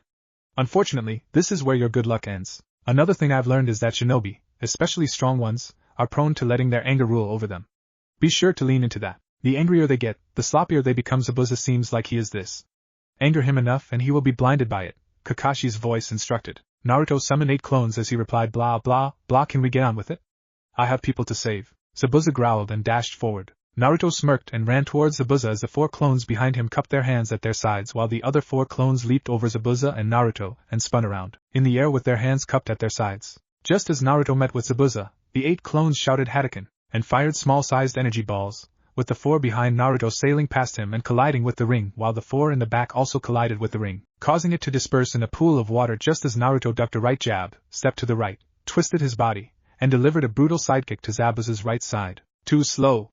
Naruto exclaimed. Zabuza growled and turned around and threw a right jab followed by a left, which Naruto avoided, the first with a sidestep and then the second with a block as he threw his own jabs, which Zabuza blocked, only for a shout of Hadouken to be heard, followed by 4 balls of energy to collide in this back. Zabuza stumbled forward as Naruto moved past Zabuza's right side and delivered another hard sidekick to the right side of Zabuza's torso. Zabuza growled, brought his hands together, and attempted a hammer blow, but Naruto blocked it with his right forearm, allowing a clone to run and deliver another kick to Zabuza's right side. Zabuza turned around and backhanded the clone, only for Naruto to kick the right side of his torso again and smirk when he felt something snap against his front foot. Zabuza growled in pain as he turned around and delivered a sharp right hook to Naruto's right cheek, but Naruto countered with a punch to the middle of Zabuza's face, which caused both shinobi to skid backward from the blow. Naruto skidded backward and Zabuza quickly approached and landed 2 hard punches to Naruto's face, but before he could do anything more, the shout of Hadouken was heard, followed by Zabuza being pelted by 4 small flaming chakra orbs to the left side of his body.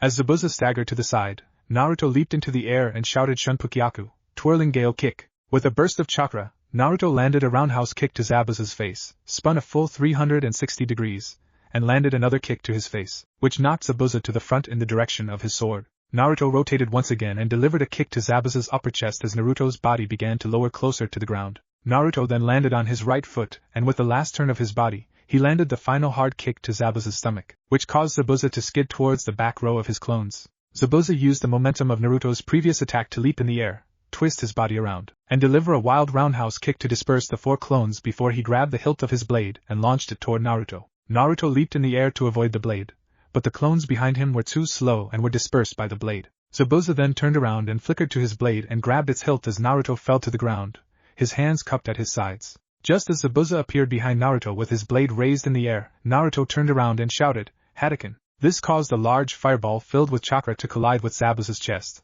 which sent him flying backward before the attack exploded with a flourish of energy. Naruto panted, his hunched-over body trembling as his veins began to become visible and glow a faint turquoise color. Naruto took a breath and leaned upright as he watched Zabuza stab his Kubikiri Hocho into the bridge to slow his flight and landed on both feet, small droplets of blood falling down his chest. Naruto then watched as Zabuza threw his head back and laughed. Wow kid, you are damn impressive.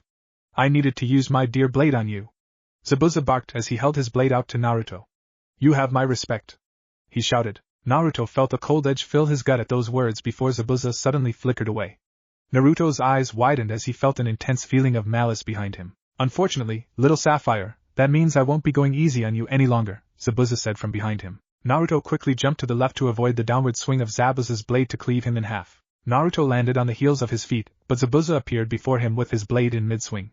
Naruto ducked the wide swing and shouted Shuken, as he delivered a small uppercut only for Zabuza to explode into cement. Zabuza appeared above in the air with a shout of "That won't work this time, kid," and with a mighty swing, the blade cleaved through Naruto, only for Naruto to explode into smoke.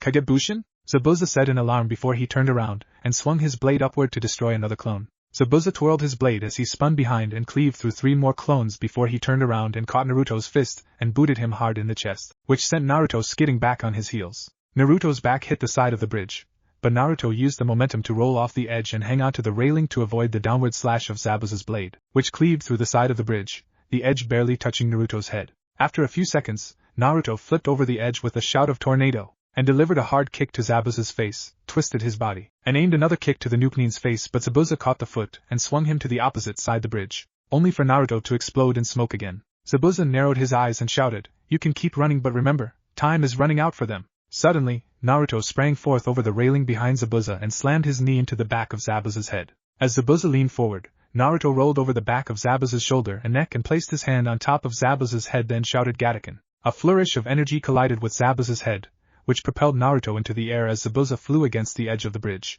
Naruto twirled in the air and then landed on his feet only to buckle to one knee, the glowing of his veins more noticeable as he panted harder. Naruto's vision began to blur, which made Naruto close his eyes and shake his head before he opened them again. A low chuckle was heard, which caused Naruto's head to snap up to see Zabuza, whose head was slumped down as blood dripped down his head to his face. Zabuza lifted his head and chuckled louder before he said, "Look at those veins, cannot move.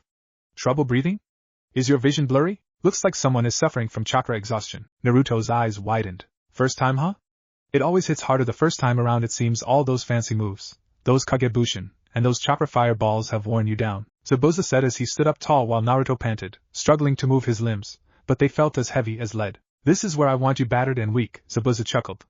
"Meanwhile, I am still standing tall." Zabuza began to approach Naruto. Zabuza picked up his blade as he towered over Naruto, a smirk on his bloody face. "I've faced down a lot of opponents of all levels, but you, kid, you've managed to not only impress me but infuriate me at the same time," Zabuza said. Naruto struggled, but he rose to his feet, his eyes glancing to the distance where he watched the tall form of Kakashi in the middle of a battle with the 2 Zabuza's clones, which allowed Sakura to grab Emi and help Haku to her feet. Zabuza paused and looked over at where Naruto looked and smirked before he turned back to Naruto.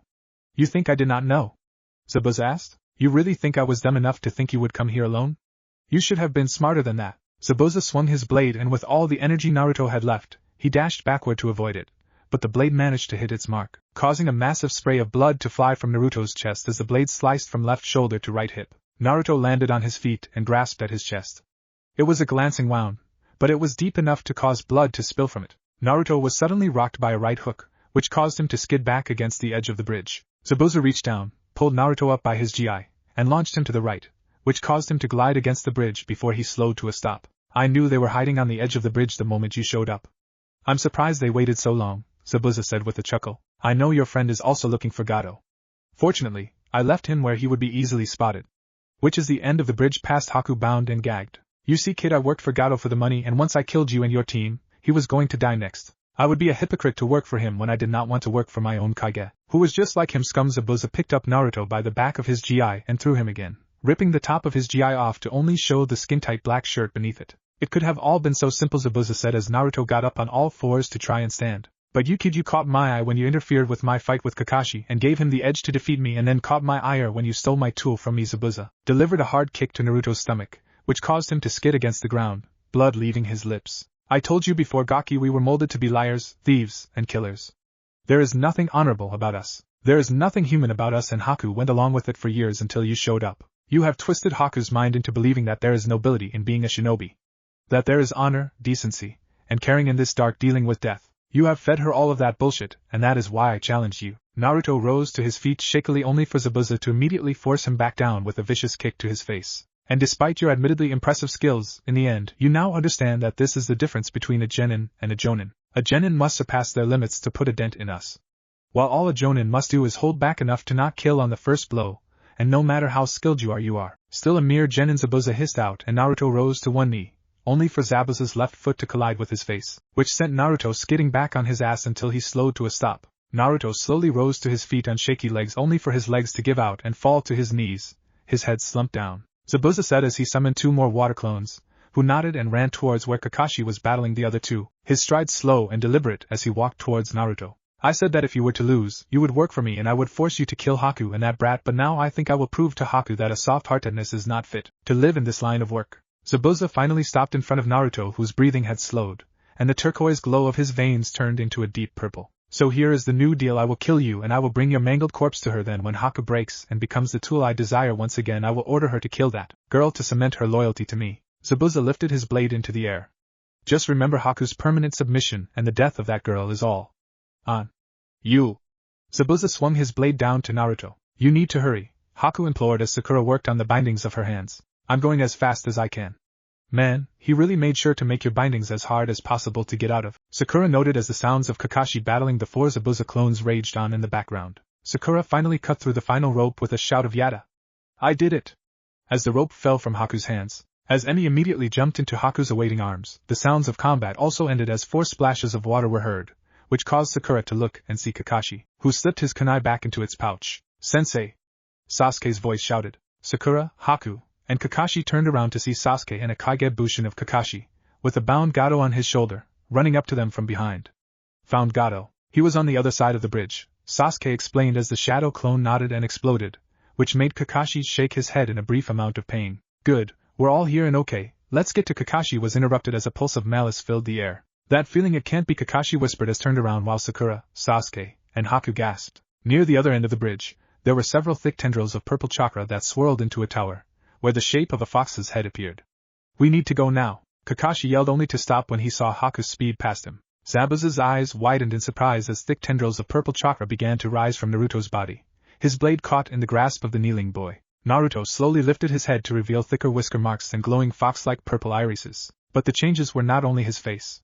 His skin had become paler, and his hair had become a platinum blonde compared, and his veins were violet in color, and were throbbing. Theme of Satsue no Hado, Herald of Gargos from Killer Instinct. Thank you, Naruto said, his voice darker and edgier as a wide smirk appeared on his face. And goodbye, Shinryoken. Without warning, Naruto's body rose from the ground and his left fist glided up Zabuza's body as violet flames engulfed his fist, tearing up Zabuza's chest before Naruto's fist collided with Zabuza's chin. The two rocketed into the air with a twirl, of violet flames swirling in the air as a pillar of violet light surrounded the pair. While the two were in the air, Naruto grabbed Zabuza by the neck and twirled their bodies around before he launched Zabuza down towards the bridge hard. What the hell? Zabuza croaked out as Naruto let out an insane laugh as he cupped his hands to his side as violet-colored flames swirled into his palms. Naruto's laughter grew as he threw his arms forward, which caused a large, flame-covered Hadouken to fly down at Zabuza. Zabuza switched himself out with a cement block, which exploded upon impact in a pillar of flames, only for Naruto to be standing in that spot, his fist embedded in the bridge. Zabuza held his bleeding and charred chest as he gripped the Kubikiri Hocho. Zabuza released his hilt and quickly formed his preferred hand seals, and with a deep breath, he exhaled Kirigakure no Jutsu, water release, hidden mist jutsu. The surrounding area quickly became shrouded in a thick mist, but through that mist, he could still see those glowing irises of Naruto. But then those irises flickered out of existence. Zabuza felt a presence behind him and quickly turned around and blocked a punch from Naruto using the flat edge of his blade, only to blink when a crack appeared on the other side. Naruto began to laugh as violet flames began to coalesce behind the blade before Zabuza heard Gattaken, and with an explosion, the Kubikiri Hocho shattered into pieces as Zabuza was sent backward into the air from the force. Zabuza skidded on his feet as violet irises sped to him at top speed before they flickered to his direct left, where he felt a hard punch land against his left jaw. Zabuza retaliated with a right jab at the direction of the eyes, but the eyes flickered, only for him to feel a punch collide against his right side, causing his ribs to shatter from the blow. Zabuza turned his body and tried to aim a kick, but the eyes flickered once again and Zabuza met nothing but air. Feeling malice behind him, Zabuza turned around only to feel Naruto's foot collide with his jaw, which sent him into the air. Shippuden Naruto started as Zabuza felt the boy's foot leave his jaw as the light of violet flames covered his foot. Zabuza then felt Naruto's flame-covered foot collide against his stomach, his right jaw, his left kneecap, his right hip, and his left shoulder before finally feeling Naruto's foot slammed into his chest. Jinreikiku, lightning speed leg. With that shout, Zabuza was carried into the air as Naruto rapidly rotated, Zabuza's body being showered with flames as he whipped back and forth against Naruto's extended leg before Naruto ended with one last turn and a hard kick to Zabuza's face, which sent him sailing back into the thick mist and crashing down into the ground. Zabuza struggled to rise to his feet as the mist began to part, revealing Naruto's form, a feral smirk on his face. "You're still alive," Naruto exclaimed happily as he sauntered over to Zabuza's body. "You know something, ever since I was born, I really hated people. Well, people in my village anyway," Naruto explained. "But that moron, he just would not listen to reason. He was so big on trying to take the high road and prove himself and make others smile." Zabuza narrowed his eyes as he pushed himself onto his feet, but he crumbled to the ground. When he realized that those last few attacks had broken his left kneecap, and it is funny because when Haku and Emi came into our lives I thought I was wrong. We had gotten good karma after all we suffered, but then you came along, shattered that dream and made me hate you, and tonight, when my foolish other half was down and out, you gave me a slim chance to take control. You're not the kid, Zabuza said as he leaned up enough to stare at the boy. Not even remotely, no. I guess I don't have a name, do I? Naruto paused and tilted his head in thought before a smirk formed. I guess, well, I doubt it matters because you won't be alive for too much longer to use it. Naruto dashed forward, which caused astral projections of himself to appear and follow his movements, and slammed his knee against Zabuza's face, which caused Zabuza to skip against the bridge as he sailed backward. With the projections following him, Naruto dashed behind the sailing Zabuza, skidded to a stop, and delivered a hard jab against Zabuza's lower back before he shouted Shoryuken, which sent Zabuza high into the air as flames covered Zabuza's body. With blood dripping down his back, Zabuza crashed to the ground and rolled once before he shakily rose to one knee and shouted, "This isn't over yet." Suiton, Suryuken no Jutsu. A large water dragon sprouted from the side of the bridge and flew towards Naruto. Naruto laughed and swung his right leg hard as he shouted Tatsumaki Senpukyaku, Hurricane Kick. Violet flames covered Naruto's foot as he rotated his body rapidly as he moved forward towards the dragon. The moment the dragon's head met Naruto's fire-covered foot, it withstood the first kick, but once the second kick collided with its jaw, the dragon exploded into steam that wrapped around Naruto's spinning body. On the final rotation of Naruto's body, Naruto lowered his leg, cupped his hands together, and shouted, Shikanetsu Hadouken, Scorching Heat Surge Fist. A violet flame-covered Hadouken flew towards Zabuza. Zabuza vaulted off the ground with his arms to avoid the flaming attack, but that proved a mistake as Naruto dashed forward and leaped into the air with violet flames flowing into his open right hand as his projections followed him. Zabuza looked up as a smirking Naruto shouted Zanka Hadouken, Slashing Air Surge Fist. A weaker, violet flame-covered Hadouken flew from Naruto's hand and slammed into Zabuza's face, which sent Zabuza flying back until he crashed back down on the bridge. Blood dribbled down Zabuza's face as he smirked, his vision blurring as Naruto landed in the distance. Do you see this, Haku? Zabuza hissed out as leaned up on both knees and began to form seals. There was an evil side to him, and I have a feeling you will see the aftermath of how dark he truly is. Because even if I die here, I will have proved my point that darkness exists in all shinobi. Zabuza shouted as he finished his seal and screamed Suiton, Daibakufu no Jutsu. A large ring of water formed in front of Zabuza from both sides of the bridge before the large vortex of water flew toward Naruto. Naruto let out a wild laugh as he cupped his hands to his side as blue and violet chakra wisps flowed from and around his body into his cupped palms. So, this is how you fall, with a pathetic dying gasp.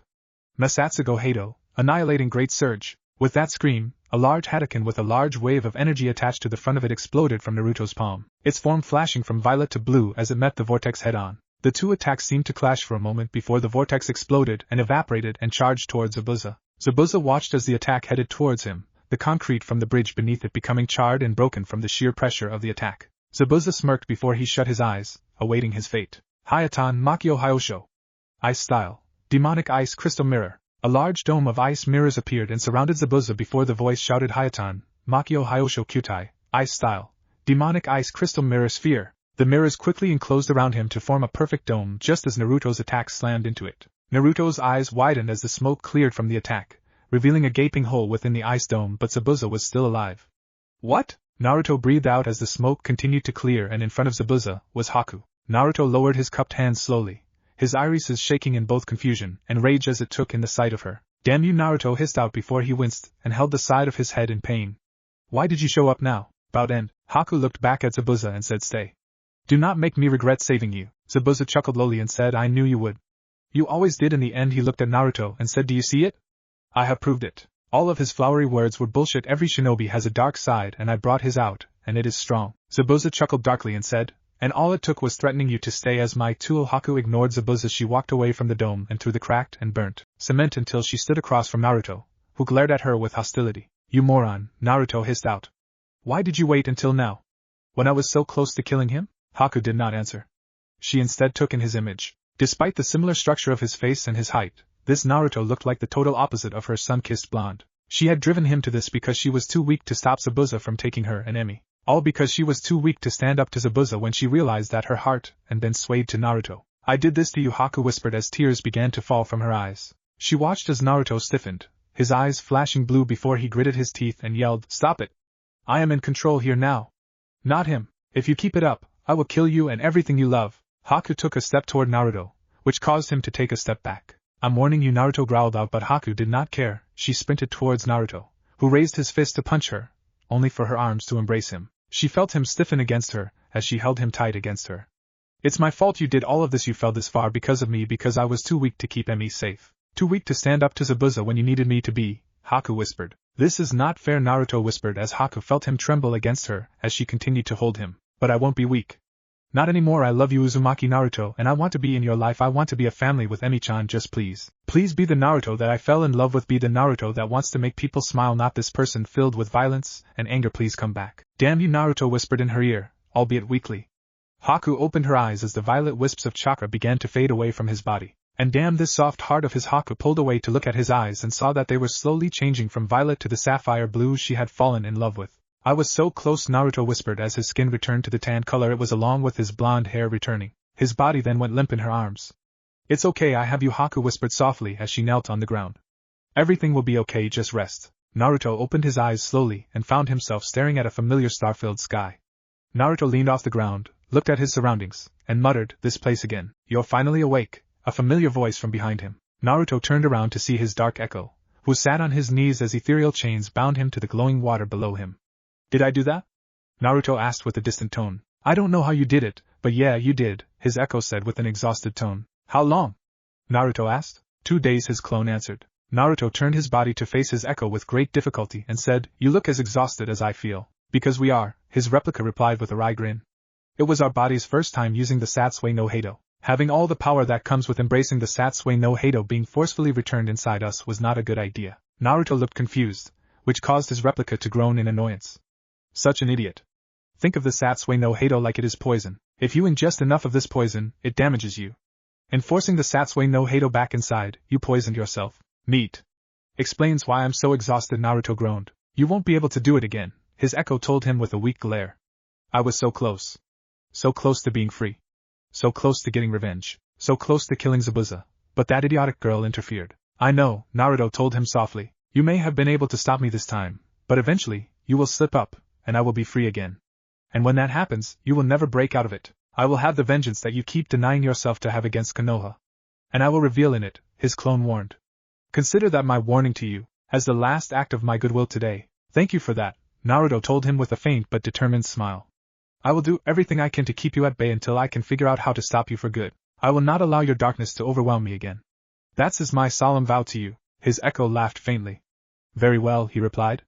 Now get going.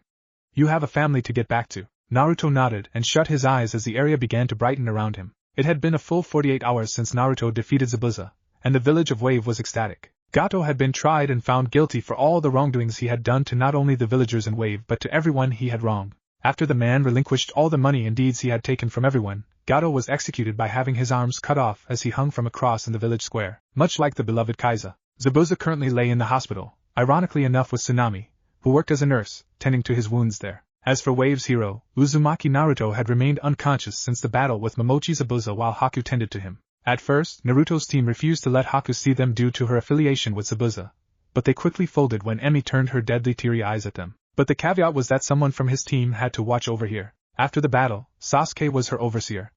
On the first day of his unconscious state, Kakashi was the overseer, and today, it was Sakura. Emi-chan, you need to get to sleep, Haku chided gently to the 5-year-old, who sat beside Naruto's bed as he slept. I don't wanna, Emi yawned.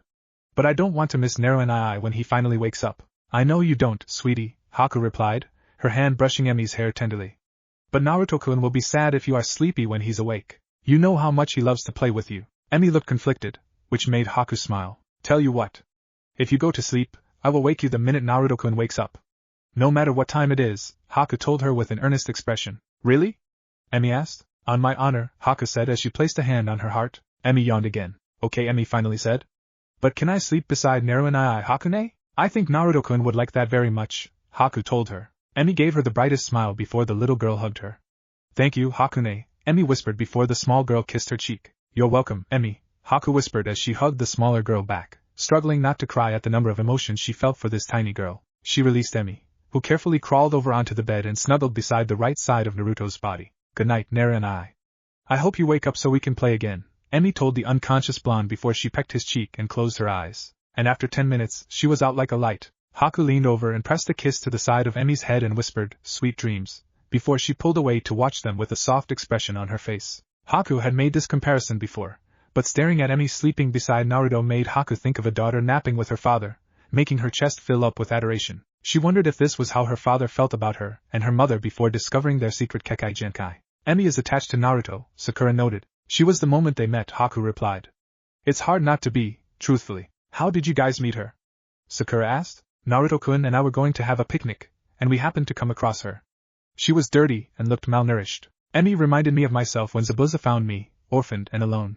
I was going to ask her to come with us, but Naruto immediately asked her out for lunch. At the time, I just thought he knew what I wanted to do, but now, I know it's because he had that same thought I did when I saw her, Haku explained with a faint smile. Kami, compared to how he is typically back home, it's like he has a different life here, Sakura commented. What do you mean? Haku asked. Well, ever since news got out that Naruto defeated Zabuza and was instrumental in getting Gato, I've been hearing so many stories about him helping at the bridge, helping a lot of the villagers, saving lives. Hell, he did not even tell us about Emi until the two of you were taken by Zabuza. It's like I don't even know him, Sakura explained. Haku narrowed her eyes thoughtfully. He did not tell you or your team about what he did? Haku asked. Sakura shook her head. Not at all, and that's not like him. Usually, he would be the first to blab about some good deed he did. But then again, ever since he met that old man, he hasn't been the same, Sakura answered. I see, Haku murmured. What was he like before that old man? Well, Naruto was a hyperactive prankster. Truthfully, and this stays between you and me, his pranks were pretty funny, and I would laugh at them all the time, especially when he painted the Hokage monument, Sakura explained, giggling at the mention of his last prank. But after that old man, he became more focused on his skills as a shinobi. Naruto was and still is, an excitable baka, but now, he's more about helping people and trying to make them smile, which is rough considering no one likes him at home, Sakura told her. Do you know why? Haku asked her. No idea, honestly, Sakura answered. Ever since I was a little girl, my parents stressed to me that Naruto was not supposed to be trusted. They said he was an emotionless demon in disguise. I did not believe that. But I followed their orders. Sakura let out a bitter chuckle. I did worse than that. I demeaned him. I abused him. I treated him like he was nothing. I knew that he had a crush on me once upon a time, and because of how annoying he was, it made my treatment of him more comfortable. Haku turned to her with a dangerous sparkle in her eyes, but it faded when she saw a sorrowful expression on Sakura's face. It wasn't until he broke down and cried about killing one of the demon brothers that made me realize how fucked up I was for treating him that way. Haku's shoulders slumped. You're not the only one who mistreated him, Haku softly told her. You know my story and the person that I was affiliated with. I intended to bring harm to him and your team, Haku explained. But you didn't, Sakura said. The good guys won at the end of the day. Haku's gaze rested on Naruto's form as guilt began to build in her chest. Only because I fell in love with him, Haku admitted. That was the only reason I disobeyed Zabuza, Haku said. Suppose I hadn't fallen in love with him. All of you would have been killed, Emi would still be alone, and this village would still be under Gato's thumb. You don't know that, Sakura said. I do, Haku yelled out. My mission was to infiltrate your team and gain his trust and love. Haku's vision became blurry as she stared at Naruto and Emi's sleeping bodies. I lied to him about everything that I was, and when I had the chance to tell him the truth, I froze. I was too weak to stand up to Zabuza for the people I love. Haku blinked, which caused tears to fall down her pale cheeks. And because of that weakness, I put Emi and myself in danger. I put Naruto in great peril to the point that he succumbed to darkness to free us. Do you know what he told me that day before Zabuza came? He said that he wanted me, him, and Emi to be a family. But family doesn't lie to family. Family doesn't corrupt family. Haku told her as the tears continued to fall in a steady stream. In her mind, she could see the radiant blue eyes of Naruto turn into the hate-filled violet eyes of his corrupted form, and it only made her sob. Because of my deceit and my weakness, he fought Zabuza and became corrupted. I corrupted him. Just like Zabuza sought to do. I was still his tool in the end. Haku, Sakura whispered as Haku started to sob openly, her hands gripping the covers beneath her palms. Even when I try not to be, I'm just Zabuza's tool. A lying, worthless tool. That's all I am. How can Naruto love me now? Haku asked, more to herself than to Sakura. It's super easy, barely an inconvenience, Naruto's voice croaked out. Haku's head snapped up as Sakura let out a gasp. Haku watched as Naruto's eyes slowly opened and an exhausted smile formed on his face. Hey, Naruto whispered. Why, you're awake? Haku gasped out. Of course I am. I made a promise after all, Naruto replied with a small, cheeky expression on his face. Haku stared at him in disbelief. I promise that no matter what happens in the future, I will always come back to both of you, Naruto's voice said as he echoed in her mind. How long were you awake? Sakura asked. To hear the whole thing, Naruto replied with a crooked smile. Decided I deserved a dramatic reveal after enduring that ass-kicking 2 nights ago. Cool. I'm going to go find Sasuke-kun, Sakura said as she rushed out of the room, leaving them alone for a moment before she popped her head back in and said, "Welcome back to the land of the living, hero," and then Sakura left again. Haku watched as Naruto turned his head to see Emi, and a gentle expression appeared on his face. "How long has she been here?" Naruto asked her. "Since the night you came here," Haku replied. "Tsunami-san and I made sure she ate and cleaned up after herself, but she refused to leave your side." "And you?" Naruto asked. "I could not leave you." "Not after what I've done," Haku told him. Naruto groaned as he lifted himself upright, careful not to wake up Emi before he gave Haku a look. "I heard everything you said to Sakura, and while I don't want to take away from how you feel, you're ridiculous." Haku blinked. "Remember what I told Zabuza that day? We had the same mission for the same purpose, but we both screwed up by falling in love with the enemy," Naruto told her. "And do you remember what I told you before he showed up?" Haku thought back to their conversation before Zabuza appeared. "This mission is almost done. Kakashi-sensei believes when it's near completion, Zabuza and his accomplice will come and fight us," Naruto told her. "I know we can beat them, so I'm not worried about that. I am worried about what comes next. I know that once this mission ends, we will be leaving Wave and going back home, but I don't want to leave without you or Emi." What are you asking?" Haku asked him, begging him not to say the words she knew he would because she knew that she would not be able to refuse him in her heart. "When it is all said and done, I want you both to come back with me," Naruto told her with earnest blue eyes. "This is the first time in a long time I've been this happy. Being with you and Emi made me feel that I had a family for the first time. And I don't want this to be just a one-time thing.